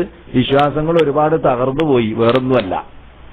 അഹ്ലുസുന്നത്തി വൽ ജമാഅത്തിന്റെ അഖീദയെ തച്ച് തകർത്തിട്ട് ചോദിക്കാണ്, ഞാൻ ഹദീസ് ദുർബലാക്കിയിട്ട് ഈ സമുദായത്തിന് എന്താ സംഭവിച്ചത്? എങ്ങനെയുണ്ട് ചോദ്യം? അതേപോലെ സുല്ലമിയെ തക്ലീദ് ചെയ്തിട്ട് കുറെ ചോട്ടാ മൗലവിമാരും ഈ ജാതിയുള്ള സംഗതികളൊക്കെ നിഷേധിച്ച് മുന്നേറിക്കൊണ്ടിരിക്കുന്ന ഒരു അവസ്ഥയിലാണ് ഇന്നുള്ളത്. പിന്നെ ഖാദിയാനികൾ സാധാരണ പറയാറുള്ളത്, ഇമാം മഹ്ദി എന്ന് പറഞ്ഞാൽ അത് ഈസാ അലൈഹി ഇസ്ലാം തന്നെയാണ്. ഇതാണ് ഈസാ അലൈഹി ഇസ്ലാമിനെ കുറിച്ച് തന്നെ ഇമാം മഹ്ദി എന്ന് പറഞ്ഞിട്ടുള്ളത്. ഇതാണ് ഇത് നമ്മൾ മനസ്സിലാക്കേണ്ട സംഗതി. ഇമാം മഹ്ദി അല്ലെങ്കിൽ മഹ്ദി ഇമാം, അങ്ങനെ ഒരാളുണ്ട്, അങ്ങനെ ഒരാൾ വരും. മനസ്സിലായല്ലോ? അത് ഈസാ അലൈഹിസ്സലാം അല്ല. ഈസാ അലൈഹിസ്സലാം അല്ലാതെ തന്നെ ഈ സമുദായത്തിൽ ഒരു ഇമാം മഹ്ദി ഉണ്ടാകുമെന്ന് നബി സല്ലല്ലാഹു അലൈഹി വസല്ലം പറഞ്ഞിട്ടുണ്ട്. വളരെ സ്വഹീഹായ പരമ്പരയോടുകൂടെ ഉദ്ധരിക്കപ്പെട്ട ഹദീസുകളിൽ നമുക്കത് കാണാൻ കഴിയും. കേട്ടോ, അംഗീകരിക്കുന്നവർ അംഗീകരിച്ചാൽ മതി, അല്ലാത്തവർ തള്ളിക്കോട്ടെ. നമുക്ക് യാതൊരു വിരോധമല്ല, നമുക്കതിൽ യാതൊരു പ്രശ്നമല്ല. പക്ഷെ നബി സല്ലല്ലാഹു അലൈഹി വസല്ലം പഠിപ്പിച്ചിട്ടുണ്ടെങ്കിൽ അത് അംഗീകരിക്കൽ നമ്മുടെ ബാധ്യതയാണ്. അത് നമ്മുടെ ബുദ്ധിക്ക് യോജിക്കൂല, അതെങ്ങനെ ഉണ്ടാവുക എന്നൊന്നും പറഞ്ഞിട്ട് കാര്യമില്ല. നോക്കൂ, നിങ്ങൾ ഹദീസുകളിൽ കാണാം, വ ഇമാമുഹും റജുലുൻ സ്വാലിഹൻ. എന്താ വ ഇമാമുഹും? അന്നവരുടെ മുസ്ലിമീങ്ങളുടെ ഇമാമ് റജുലുൻ സ്വാലിഹുൻ, സ്വാലിഹായ ഒരു മനുഷ്യനായിരിക്കും. വഖാല സല്ലല്ലാഹു അലൈഹി വസല്ലം, റസൂലുള്ളാഹി പറയാണ്, അൽ മഹ്ദിയു മിന്നാ, മഹ്ദി നമ്മളിൽപ്പെട്ടയാളായിരിക്കും. അഹ്ലൽ ബൈത്ത്, അഹ്ലുബൈത്തിൽപ്പെട്ടയാളായിരിക്കും മഹ്ദി. വേറെ ഒരു റിവായത്തിൽ കാണാം, മിൻ ഔലാദി ഫാത്തിമ, ഫാത്തിമ റളിയല്ലാഹു അൻഹയുടെ സന്തതികളിൽ നിന്നുള്ള ഒരാളായിരിക്കും ഇമാം മഹ്ദി. യുസ്ലിഹുല്ലാഹു ഫീ ലൈലത്തിൻ, ഒരൊറ്റ രാവ് കൊണ്ട് തന്നെ അള്ളാഹു അദ്ദേഹത്തെ മുസ്ലിം സമുദായത്തിന്റെ നേതൃത്വം ഏറ്റെടുക്കാനുള്ള കെൽപ്പും അതിനുള്ള യോഗ്യതയും അള്ളാഹു അദ്ദേഹത്തിന് നൽകും. ഹദീസിനെ വിശദീകരിച്ച് പണ്ഡിതന്മാര് പറഞ്ഞു, അദ്ദേഹത്തിന്റെ പാപങ്ങൾ പുറത്തു കൊടുക്കും, നന്മ ചെയ്യാനുള്ള തൗഫീഖ് അള്ളാഹു അദ്ദേഹത്തിന് നൽകും, തന്റെ ഇടവും അറിവും നൽകി അദ്ദേഹത്തെ അള്ളാഹു അതിന് പ്രാപ്തനാക്കുമെന്ന് പണ്ഡിതന്മാര് വിശദീകരിച്ചു. മാത്രമല്ല റസൂല് പറഞ്ഞു, യുവാതിഉ ഇസ്മുഹു ഇസ്മി, അദ്ദേഹത്തിന്റെ നാമം എന്റെ നാമത്തോട് യോജിച്ചു വരും, മുഹമ്മദായിരിക്കും, അതല്ലെങ്കിൽ അതിനോട് ചേർന്ന് വരുന്നതായിരിക്കും. വ ഇസ്മു അബീഹി, അദ്ദേഹത്തിന്റെ ഉപ്പയുടെ നാമം ഇസ്മ അബി, എന്റെ വാപ്പാന്റെ നാമത്തോട് യോജിച്ചു വരും. മാത്രല്ല അജ്ലൽ ജബ്ഹ, വിശാലമായ നെറ്റിത്തടമായിരിക്കും അദ്ദേഹത്തിനുണ്ടാവുക. അഖ്നൽ അൻഫ്, ഐശ്വര്യമുള്ള മൂക്കും അദ്ദേഹത്തിനുണ്ടാവും. എന്താണ് അതുകൊണ്ട് പറഞ്ഞത് നിങ്ങൾക്ക് മനസ്സിലായിട്ടില്ല. അഖ്നൽ അൻഫ് എന്നാണ് ഹദീസിൽ വന്നത്. ഐശ്വര്യമുള്ള മൂക്ക് എന്നാണ് അതിന്റെ അർത്ഥം, ഭാഷാർത്ഥം. ഐശ്വര്യമുള്ള മൂക്ക് എന്താണ് എന്ന് എന്നോട് ചോദിക്കണ്ട, അതെന്താണ് അതുകൊണ്ട് അള്ളാഹുവിന്റെ റസൂൽ ഉദ്ദേശിച്ചതെങ്കിൽ അതങ്ങനെ. ചില കാര്യങ്ങൾ നമുക്ക് മനസ്സിലായിക്കൊള്ളണമെന്നില്ലല്ലോ. മാത്രല്ല യംലഉൽ അർള ഖിസ്തൻ വഅദില, ഭൂമി മുഴുവനും അദ്ദേഹം നീതി കൊണ്ട് നിറക്കും. കമാ മുലിഅതു ദുൽമൻ വജൗറ, അനീതി കൊണ്ടും അക്രമം കൊണ്ടും ഭൂമി നിറഞ്ഞതുപോലെ ഭൂമി നീതി കൊണ്ട് അദ്ദേഹം നിറക്കും. അതായത് നീതിപൂർണമായ ഭരണം അദ്ദേഹത്തിന്റെ ഭാഗത്തുനിന്നുണ്ടാവും. യംലികു സബ്അ സിനീൻ, 7 വർഷമാണ് അദ്ദേഹം ഭൂമിയിൽ ഭരണം നടത്തുക എന്ന് ഹദീസിലുണ്ട്. ഇത് ഇമാം മഹ്ദിയുമായി ബന്ധപ്പെട്ട വിശദീകരണമാണ്. ഈ ഹദീസ് വളരെ കൃത്യമാണ്. ഇമാം അൽബാനി സ്വഹീഹാക്കിയിട്ടുണ്ട്. അതേപോലെ മുൻഗാമികളായ പണ്ഡിതന്മാരൊക്കെ സ്വഹീഹാണെന്ന് പറഞ്ഞതാണ്. ഇമാം ഹാക്കിമിന്റെ മുസ്തദറക്കിലും നമുക്ക് ഈ ഹദീസുകൾ കാണാൻ കഴിയും. ഇതാണ് ഇമാം മഹ്ദിയുമായി ബന്ധപ്പെട്ടിട്ടുള്ള പരാമർശങ്ങൾ ഹദീസിലുള്ളത്.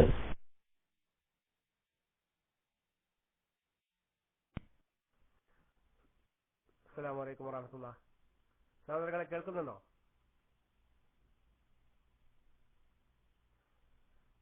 ഉസ്താദ്, ഒരു ചോദ്യം. മനുഷ്യൻ ഭൂമിയിൽ ജീവിക്കുകയും ഭൂമിയിൽ തന്നെ മരിക്കുകയും ചെയ്യുന്നു എന്ന് ഖുർആൻ നൽകുന്ന സന്ദേശമാണ്. അഥവാ മനുഷ്യൻ ജീവിതത്തിൽ നേരിടേണ്ടി വരുന്ന അവസ്ഥകൾ മുഴുവൻ ഭൂമിയിലാണ് അനുഭവിക്കുന്നത്. അങ്ങനെയെങ്കിൽ ഈസാ നബി അലൈഹിസ്സലാം മനുഷ്യനായിരിക്കെ ജീവിതത്തിന്റെ വലിയൊരു ഭാഗവും ആകാശത്തു താമസിച്ചു എന്ന് പറയുന്നത് ഒന്ന് വിശദീകരിക്കാമോ? ജസാക്കല്ലാഹു ഖൈർ.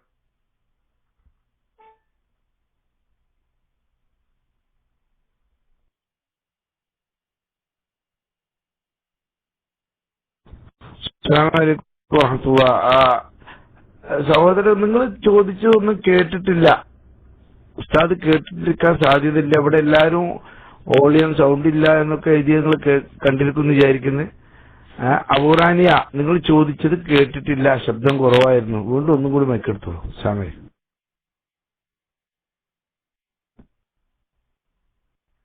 അസ്സലാമു അലൈക്കും വറഹ്മത്തുള്ളാഹി. കേൾക്കുന്നുണ്ടോ? അസ്സലാമു അലൈക്കും വറഹ്മത്തുള്ളാഹി. കേൾക്കുന്നുണ്ടോ? ഉസ്താദെ, ചോദ്യം ഇതാണ്: മനുഷ്യൻ ഭൂമിയിൽ ജീവിക്കുകയും ഭൂമിയിൽ തന്നെ മരിക്കുകയും ചെയ്യുന്നുവെന്ന് ഖുർആൻ നൽകുന്ന സന്ദേശമാണ്. അഥവാ മനുഷ്യൻ ജീവിതത്തിൽ നേരിടേണ്ടി വരുന്ന അവസ്ഥകൾ മുഴുവൻ ഭൂമിയിലാണ് അനുഭവിക്കുന്നത്. അങ്ങനെയെങ്കിൽ ഈസാ നബി അലൈഹിസ്സലാം മനുഷ്യനായിരിക്കെ ജീവിതത്തിന്റെ വലിയൊരു ഭാഗവും ആകാശത്തു താമസിച്ചു എന്ന് പറയുന്നത് ഒന്ന് വിശദീകരിക്കാമോ?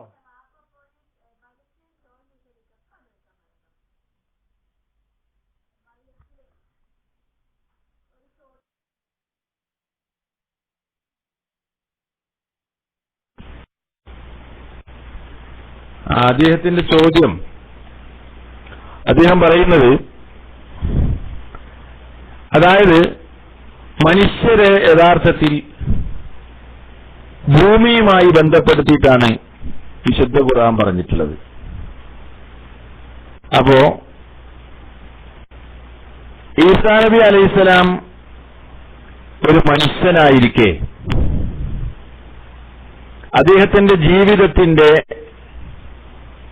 വലിയ ഒരു ഭാഗം എങ്ങനെ ആകാശത്തിൽ കഴിക്കാൻ തുടങ്ങി എന്നാണ് സത്യത്തിൽ. ഇങ്ങനെയാണ് സാധാരണ അതുമായി ബന്ധപ്പെട്ട് ഖാദിയാനികളുടെ ഭാഗത്തുനിന്ന് വിശദീകരണം ഉണ്ടാവാറുള്ളത്.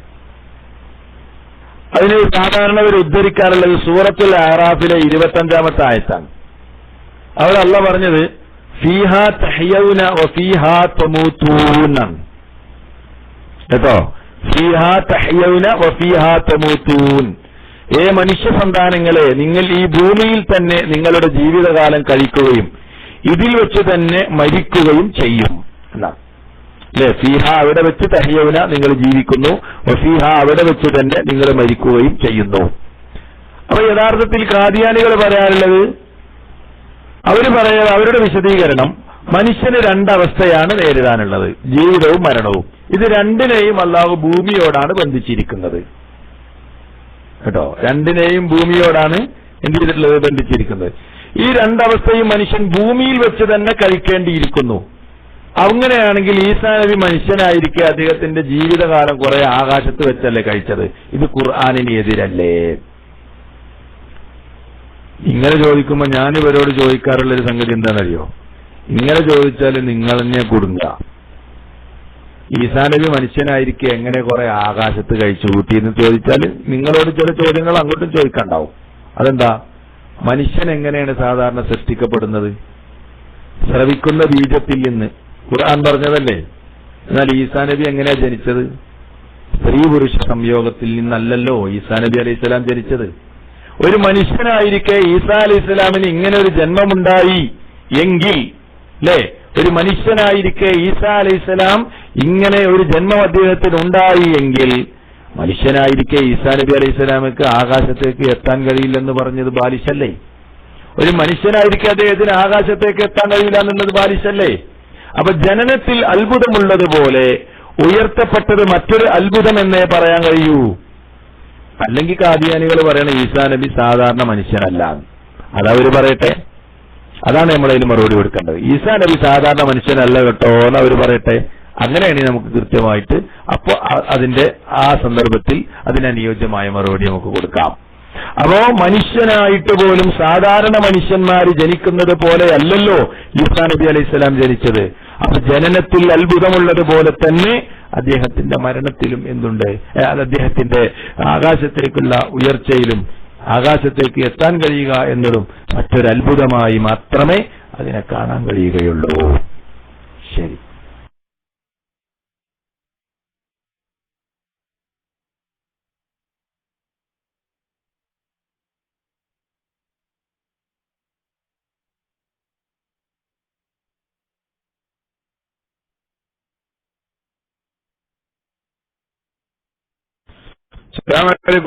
അടുത്ത അബൂ ഷബീർ അവിടെ ഉണ്ടെങ്കിൽ മൈക്കിലേക്ക് വരും, ഇല്ലെങ്കിൽ കൈ താഴ്ത്ത അബ്ദു കൂട്ടൂരിന് മൈക്കെടുക്കാം. സമയം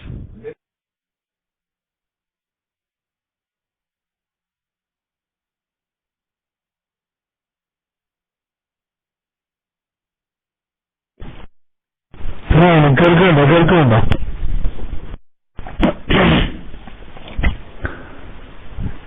കേൾക്കാമോ?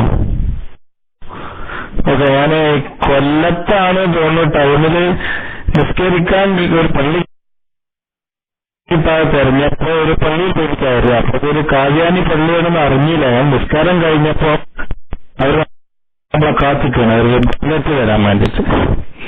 അപ്പൊ അതിലൊരു 2-3 തെളിവുകൾ പറയുന്നത് അതിൽ ചോദ്യം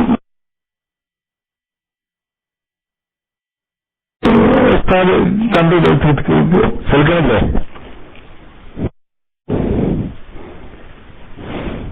കേൾക്കുന്നില്ലേ? ഓക്കെ. അഹമ്മദിയ മുസ്ലിം ജമാഅത്തിലുള്ളവർ ഖാത്തമുൻ നുബുവത്തിനെ നിഷേധിക്കുന്നവരാണെന്ന് പറയുന്ന മറ്റ് മുസ്ലിം വിഭാഗങ്ങൾ അഥവാ അവർ ഷിയാക്കളോ സുന്നികളോ ദൈവബന്ധികളോ മുജാഹിദുകളോ മറ്റേത് വിഭാഗം ആയാലും ശരി, അവർ ഒരു ഭാഗത്ത് നബി സല്ലല്ലാഹു അലൈഹി വസല്ലം ഖാത്തമുൻ നബി ആണെന്ന് വാദിക്കുകയും ലാ നബിയ്യവാദി എന്ന ഹദീസിന്റെ വെളിച്ചത്തിൽ തിരുനബി സല്ലല്ലാഹു അലൈഹി വസല്ലമക്ക് ശേഷം എല്ലാ വിധത്തിലുമുള്ള നബിവത്തും അവസാനിച്ചിരിക്കുന്നു എന്ന് അംഗീകരിക്കുകയും ചെയ്യുന്നതോടൊപ്പം മുഹമ്മദി ഉമ്മത്തിനെ പരിഷ്കരിക്കുന്നതിനായി അവസാന കാലത്ത് ഈസാ നബി ആകാശത്തിന്ന് വരുമെന്നും അദ്ദേഹം നബിയും ഉമ്മത്തിയും ആയിരിക്കുമെന്നും ശക്തമായും ദൃഢമായും അവർ വിശ്വസിക്കുകയും പ്രചരിപ്പിക്കുകയും പൊതു മുസ്ലിങ്ങളോട് പറയുകയും ചെയ്യുന്നു. ഈ വിശ്വാസം ഖാത്തമുൻ നുബുവത്തിന് എതിരും വിരുദ്ധവുമല്ലേ? അതായത് നബിയബാദി എന്നുള്ള ഹദീസിന് എതിരല്ലേ എന്നാണ് ഇവരുടെ ചോദ്യം. തീർച്ചയായും വിരുദ്ധമാണ് അവർ പറയാ. കാരണം മറ്റു പ്രവാചകന്മാരെ പോലെ ഈസാ അലൈഹിസ്സലാം വഫാത്തായിരിക്കുന്നു എന്ന് അവരുടെ വാദം. ഇനി അള്ളാഹു പറയുന്നു അതിനുള്ള ആയത്ത് വമാ മുഹമ്മദൻ ഇല്ലാ റസൂലുൻ ഖദ് ഖലത്ത് മിൻ ഖബ്ലിഹി റസൂൽ. ആലി ഇംറാൻ 140. മുഹമ്മദ് സല്ലല്ലാഹു അലൈഹി വസല്ലം ഒരു പ്രവാചകൻ മാത്രമാണ്. അദ്ദേഹത്തിന് മുമ്പുള്ള എല്ലാ പ്രവാചകന്മാരും കാലഗതി പ്രാപിച്ചു കഴിഞ്ഞിരിക്കുന്നു. ഇതിൽ നിന്നും വ്യക്തമാകുന്നത് മറ്റ് പ്രവാചകന്മാരെ പോലെ ഈസാ അലൈഹിസ്സലാമും വഫാത്തായിരിക്കുന്നു എന്നാണ്. ഹദീസുകളിൽ ഈസാ നബിയുടെ ഇറക്കത്തെക്കുറിച്ച് അഥവാ നുസൂലിനെ കുറിച്ച് പറഞ്ഞപ്പോൾ അദ്ദേഹം ആകാശത്ത് നിന്നാണ് ഇറങ്ങുക എന്ന തെറ്റിദ്ധാരണയിൽ പണ്ഡിതന്മാർ അകപ്പെട്ടിരിക്കുകയാണ്. പണ്ഡിതന്മാർ പറഞ്ഞാൽ അവരല്ലാത്തത് വിശുദ്ധ ഖുർആന്റെ ശൈലി മനസ്സിലാക്കാത്തത് കൊണ്ടാണ് അവർക്ക് ഈ അബദ്ധം തോന്നിയിട്ടുള്ളത്. വിശുദ്ധ ഖുർആനിൽ അൻസൽന അലൈക്കുമുൽ ലിബാസ അൽ-അറാഫ് 27 നിങ്ങൾ വസ്ത്രം ഇറക്കി തന്നിരിക്കുക എന്ന് വന്നിട്ടുണ്ട്. അതുപോലെ അൻസൽനൽ ഹദീദ നാം ഇരുമ്പ് ഇറക്കിയത് എന്നും വന്നിട്ടുണ്ട്. ഇതിന്റെ അർത്ഥം വസ്ത്രവും ഇരുമ്പും ആകാശത്തു നിന്ന് ഇറക്കപ്പെട്ടു എന്നല്ലല്ലോ, മറിച്ച് വസ്ത്രവും ഇരുമ്പും നാം ഉണ്ടാക്കി എന്നതാണ്. ഇതേ ശൈലിയാണ് ഈസാ നബിയുടെ ഇറക്കം നസൂലും ഈസ എന്ന പദം ഉപയോഗിച്ചിരിക്കുന്നത്. അത് കഴിഞ്ഞിട്ട് മൂന്നാമത് പിന്നെ ഫലസ്തീനിൽ നിന്നും ഹിജ്റത്ത് ചെയ്ത് കാശ്മീരിൽ വന്നു എന്നതിനും അദ്ദേഹത്തിന്റെ ഖബർ കാനിയാൻ മുഹല്ലയിൽ സ്ഥിതി ചെയ്യുന്നു എന്നതിനും ചരിത്ര വസ്തുക്കൾ സാക്ഷ്യം വഹിക്കും. വായിക്കുമായിരുന്നു. ഇത് 2 ഒന്ന് ഈ 2 ദുർവ്യാഖ്യാനങ്ങൾ. ഇസ്ലാമിൽ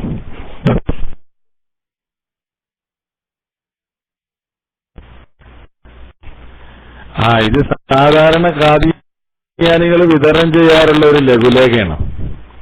അപ്പൊ ഈസാ നബി അലൈഹി സ്വലാം മരിച്ചിട്ടുണ്ട് എന്ന് സ്ഥാപിക്കാൻ വേണ്ടി ഇവര് സാധാരണ ചെയ്യാറുള്ള ചില പരിപാടികളാണ്. വിശുദ്ധ ഖുർആനിൽ നിന്ന് ആലുംറാനിലെ ആയത്ത് മാത്രമല്ല പല ആയത്തുകളും ഈസാ അലൈഹി സ്വലാം മരിച്ചിട്ടുണ്ട് എന്ന് പറയാൻ ഇവരെന്ത് ചെയ്യാറുണ്ട്? തെളിവ് ധരിക്കാറുണ്ട്. അപ്പൊ അൻസല എന്ന് പറഞ്ഞാൽ ഇരുമ്പിറക്കിയില്ലേ, അതേപോലെ മറ്റു പല സാധനങ്ങളും ഇറക്കുന്നതിനെ സംബന്ധിച്ച് ഖുർആൻ പറഞ്ഞ് നസല അല്ലെങ്കിൽ അൻസല എന്നൊക്കെ പറഞ്ഞില്ലേ. അങ്ങനെയാകുമ്പോ അതേ ആശയപ്രകാരമാണ് ഈസാ അലൈഹിസ്സലാമിന്റെ പുനരാഗമനമുണ്ടാകുമെന്ന് പറയുന്ന ആ നുസൂല് ആ നിലക്കുള്ളതാണ് എന്നാണ് ഇവർ തെറ്റിദ്ധരിപ്പിക്കാറുള്ളത്. പക്ഷെ അത് ഇവര് ദുർവ്യാഖ്യാനം ചെയ്യുകയാണ്. ഈസാ അലൈഹിസ്സലാമിനെ കുറിച്ച് വെറും നസല എന്ന് മാത്രമല്ല ഹദീസിലുള്ളത്.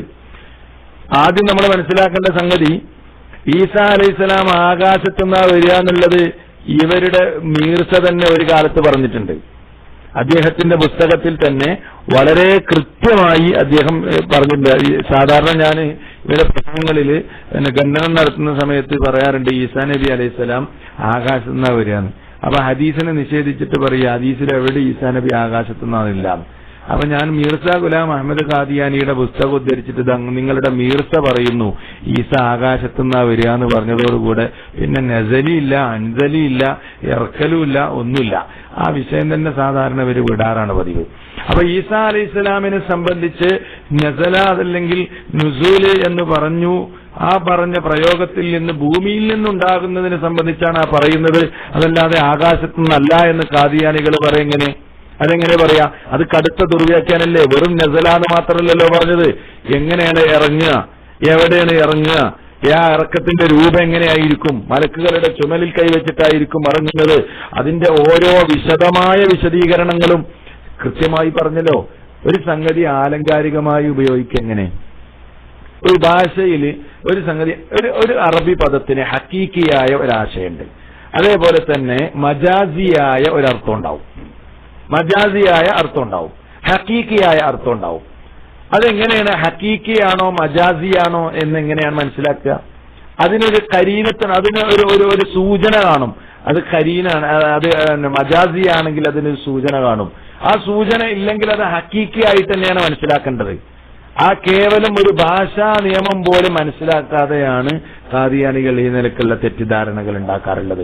വിശുദ്ധ ഖുർആനിലെ സൂറത്തു ആൽ ഇംറാനിലെ ആയത്തിന്റെ പശ്ചാത്തലം എല്ലാവർക്കും അറിയാം. പ്രവാചകൻ സല്ലല്ലാഹു അലൈഹി വസല്ലം വധിക്കപ്പെട്ടു എന്ന് കിംവദന്തി ഉണ്ടായ സമയത്ത് ആ അത്തരമൊരു സന്ദർഭത്തിൽ അല്ലാഹു സുബ്ഹാനഹു വ തആല അവതരിപ്പിച്ച ഒരു വചനാണ്, മുഹമ്മദ് നബി സല്ലല്ലാഹു അലൈഹി വസല്ലം മരിച്ചു എന്ന് കേൾക്കുമ്പോഴേക്ക് നിങ്ങൾ പിന്തിരിഞ്ഞു പോകേണ്ട കാര്യമില്ല. അദ്ദേഹത്തിന് മുമ്പുള്ള പ്രവാചകന്മാരും മരണപ്പെട്ടു പോയിട്ടുണ്ട്, അതല്ലെങ്കിൽ കഴിഞ്ഞു പോയിട്ടുണ്ട് എന്ന് അള്ളാഹു പറഞ്ഞ് മുസ്ലിമീങ്ങളെ അവർക്ക് ധൈര്യം നൽകുകയും അവരെ ദീനിൽ ഉറച്ചു നിൽക്കാൻ ആവശ്യമായ നിർദ്ദേശം നൽകിയ സന്ദർഭമാണത്. അതിന്റെ അർത്ഥം അങ്ങനെ പറഞ്ഞു കഴിഞ്ഞാൽ മുഹമ്മദ് നബിക്കുള്ള മുമ്പുള്ള ആളുകളൊക്കെ മുഴുവനും മരിച്ചുപോയി, എല്ലാ പ്രവാചകന്മാരും മരിച്ചുപോയി എങ്ങനെയെന്ന് കിട്ടുക? ആമും ഖാസുമുണ്ട്. ആമായി ഒരു കാര്യം ഖുർആൻ പറഞ്ഞാൽ അതിന് ഖാസായ വേറെ സംഗതി ഉണ്ട്. അതിന് ഈസാ നബി അലൈഹി സ്വലാമിനെ ഒഴിവാക്കിയിരിക്കുന്നു, അത് ഖാസാണ്. അത് ഖുർആൻ തന്നെ മറ്റു സ്ഥലങ്ങളിൽ പറഞ്ഞ കാര്യവുമാണ്. പിന്നെ എങ്ങനെയാണ് ആമും ഖാസും ഒന്നും മനസ്സിലാക്കാതെ എന്തെങ്കിലും വിളിച്ചു പറയുകയാണ് സത്യത്തിൽ ഖാദിയാനികൾ ചെയ്യാറുള്ളത്. യാതൊരു അടിസ്ഥാനവും അത്തരം ലഘുലഘുകൾക്കില്ല. നമ്മളതിന്റെ നിജസ്ഥിതി വിശദീകരിക്കാറുമുണ്ട് എന്നതാണ് യാഥാർത്ഥ്യം.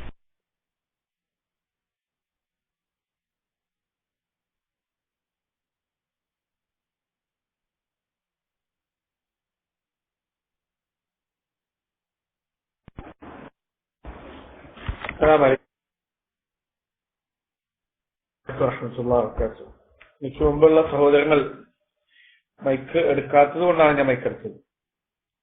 പിന്നെ ഷേഖ്, എനിക്ക് ഒരു ചോദ്യമുള്ളത്, പിന്നെ ഈ അഹമ്മദിയാക്കൽ അല്ലെങ്കിൽ മിർസ ഗുലാം അഹമ്മദ് ഖാദിയാനി എന്ന് പറയുന്ന ഈ മനുഷ്യന്റെ പിന്നെ നേതാവായിട്ടുള്ള ഇവരുടെ ഒരു മൂവ്മെന്റ്, അവരുടെ പല ഇത് വായിച്ചപ്പെട്ടിട്ടും സൈറ്റുകളിൽ നിന്നൊക്കെ നമുക്ക് കാണാൻ കഴിഞ്ഞു. അവരല്ലാത്ത മറ്റു ആളുകളെ, അതായത് മുസ്ലിങ്ങളെ കാഫിറാക്കുന്ന ഒരു സംഗതി അവരുടെ ഇതിൽ നിന്ന് വായിക്കാൻ പറ്റിയിട്ടുണ്ട്. ഈ പിന്നെ the Lahore Ahmadiyya Islamic movement എന്നൊക്കെ സൈറ്റിൽ വായിച്ചതാണ്. അപ്പോ പിന്നെ ഇതിന് അവർക്കുള്ള ചേതോവിഹാരം എന്താണ് അവർക്ക് ഇതിനു മുന്നിലുള്ള ചേതോവികാരം? നമ്മള് പിന്നെ കാഫിറാക്കാൻ അവർ തെളിവാക്കുന്നത് എന്തുകൊണ്ടാണ്? അതുപോലെ തന്നെ ഇവർക്കിടയിലുള്ള ഈ പിന്നെ ബൈഅത്ത്, പിന്നെ ഖലീഫ ആ സമ്പ്രദായം, അതിനെ പറ്റിയൊക്കെ ഒന്ന് വിശദീകരിച്ച കൊള്ളാമായി. ഞാൻ പറയുന്നത് കേൾക്കുന്നുണ്ടോ? ഓക്കെ.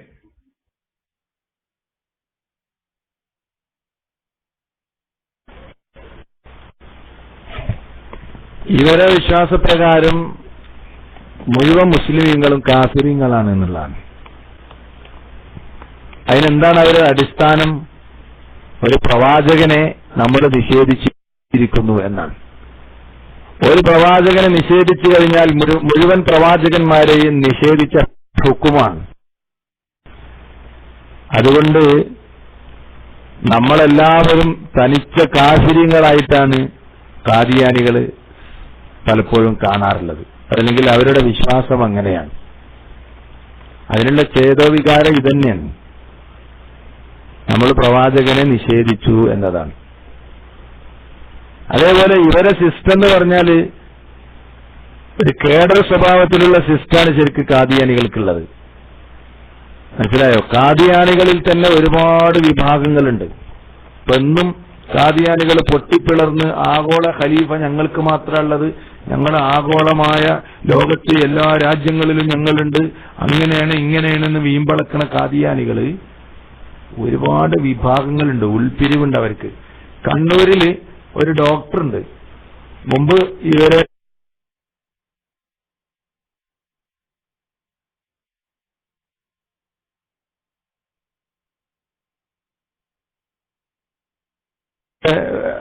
ഔദ്യോഗിക വിഭാഗമുണ്ട്. എന്നിട്ട് പഴയ വിഭാഗത്തിന്റെ അദ്ദേഹത്തിന്റെ കാദിയാനികളെ ഇന്ന് ഈ പറയുന്ന കാദിയാനി വിഭാഗത്തിന്റെ പല രഹസ്യങ്ങളും കാര്യങ്ങളും അദ്ദേഹം എന്നോട് പറയാറുണ്ട്. സത്യത്തിൽ കാദിയാനികളുടെ അകത്തേക്കണ്ട് ഇറങ്ങിച്ചെന്നുണ്ടല്ലോ, നാർന്ന വളരെ വൃത്തികെട്ട സമീപന രീതികളാണ് അവരിൽ കാണാൻ കഴിയുന്നത്. സഹിഷ്ണുതയില്ലാത്ത ഒരു വർഗമാണ് യഥാർത്ഥത്തിൽ കാദിയാനികൾ. പ്രത്യക്ഷത്തിൽ ഈ മനസ്സിലാക്കുന്ന നമ്മൾ കണക്കാക്കുന്ന നിലക്കൊന്നല്ല.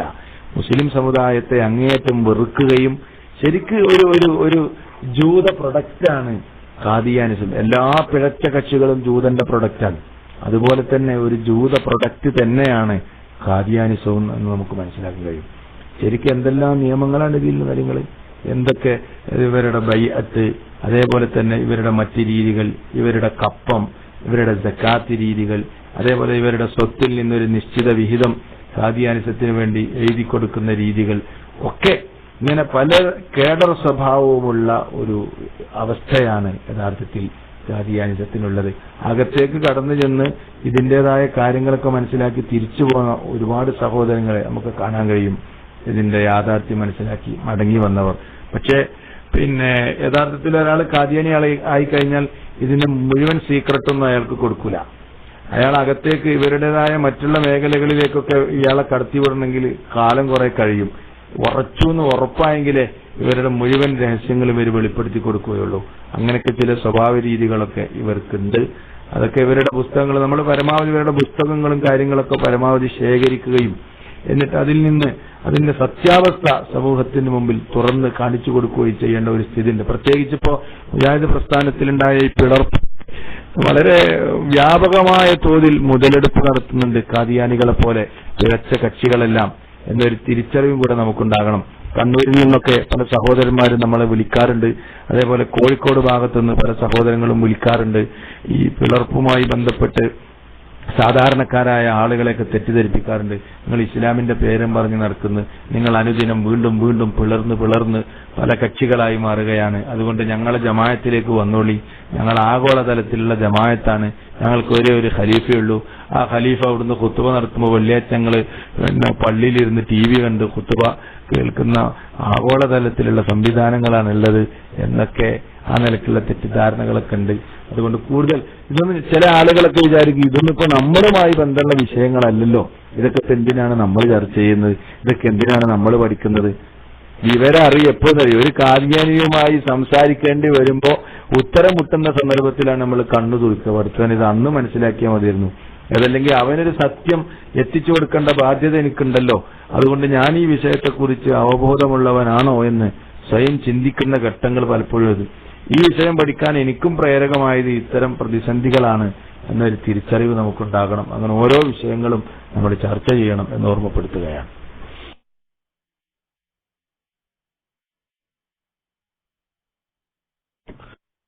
അസ്സലാമു അലൈക്കും. അടുത്ത ആലം അവിടെ ഉണ്ടെങ്കിൽ മൈക്കെടുക്കാം, ഇല്ലെങ്കിൽ കുഞ്ഞാക്ക ആൻഡ്രൈസ് ചെയ്തിരുന്നു, കുഞ്ഞാക്കൊക്കെ മൈക്കിലേക്ക് വരാം. അവസാനം സമയം ഏകദേശം തീർന്നു തുടങ്ങിയിട്ടുണ്ട്, അതുകൊണ്ട് കുഞ്ഞാക്ക ആൻഡ്രൈസ് ചെയ്ത് മൈക്കിലേക്ക് വരാം. സമയം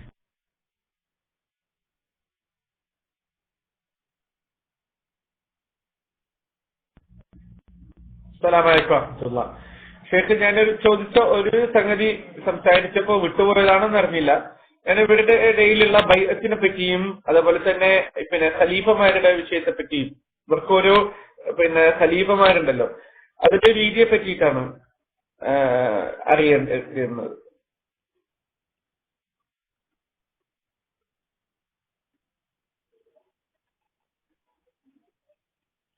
ഇവർക്കിടയിലുള്ള ബൈഅത്തിനെ പറ്റി.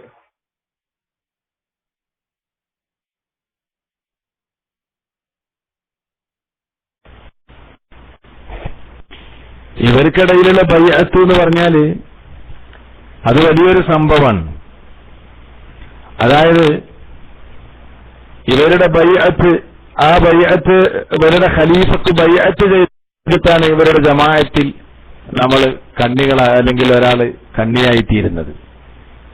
ആ ബൈഅത്ത് ജീവിതകാലത്ത് ലംഘിക്കാൻ പാടില്ല എന്നുള്ളതാണ്. അത്രയും ശക്തമായ ബൈഅത്താണ്.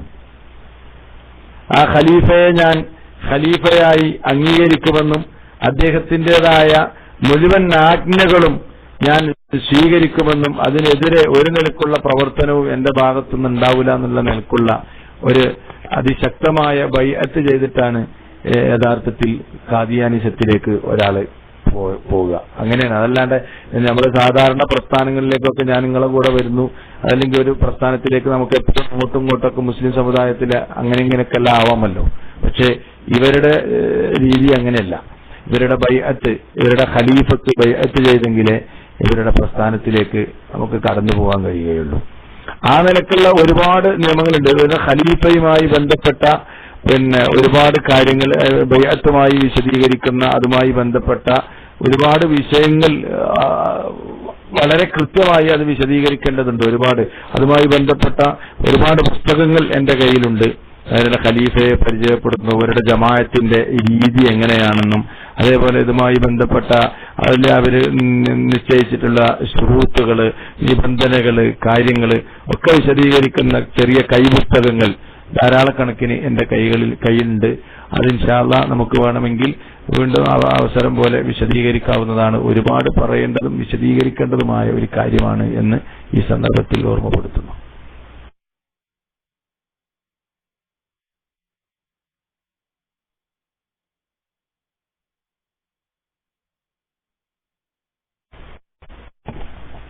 സഹോദരങ്ങളുടെ ചോദ്യങ്ങളൊക്കെ അവസാനിച്ചിരിക്കുമെന്ന് ഞാൻ പ്രതീക്ഷിക്കുകയാണ്, അവസാനിപ്പിക്കുകയാണ്. സമയം തീർന്നു കഴിഞ്ഞിരിക്കുന്നു. സഹോദരങ്ങളെ, മഹാനായ ഈസാ അലൈഹിസ്സലാമിന്റെ പുനരാഗമനം മുതവാത്തിറായ നിലക്ക് ഉദ്ധരിക്കപ്പെട്ടൊരു സംഗതിയാണ്.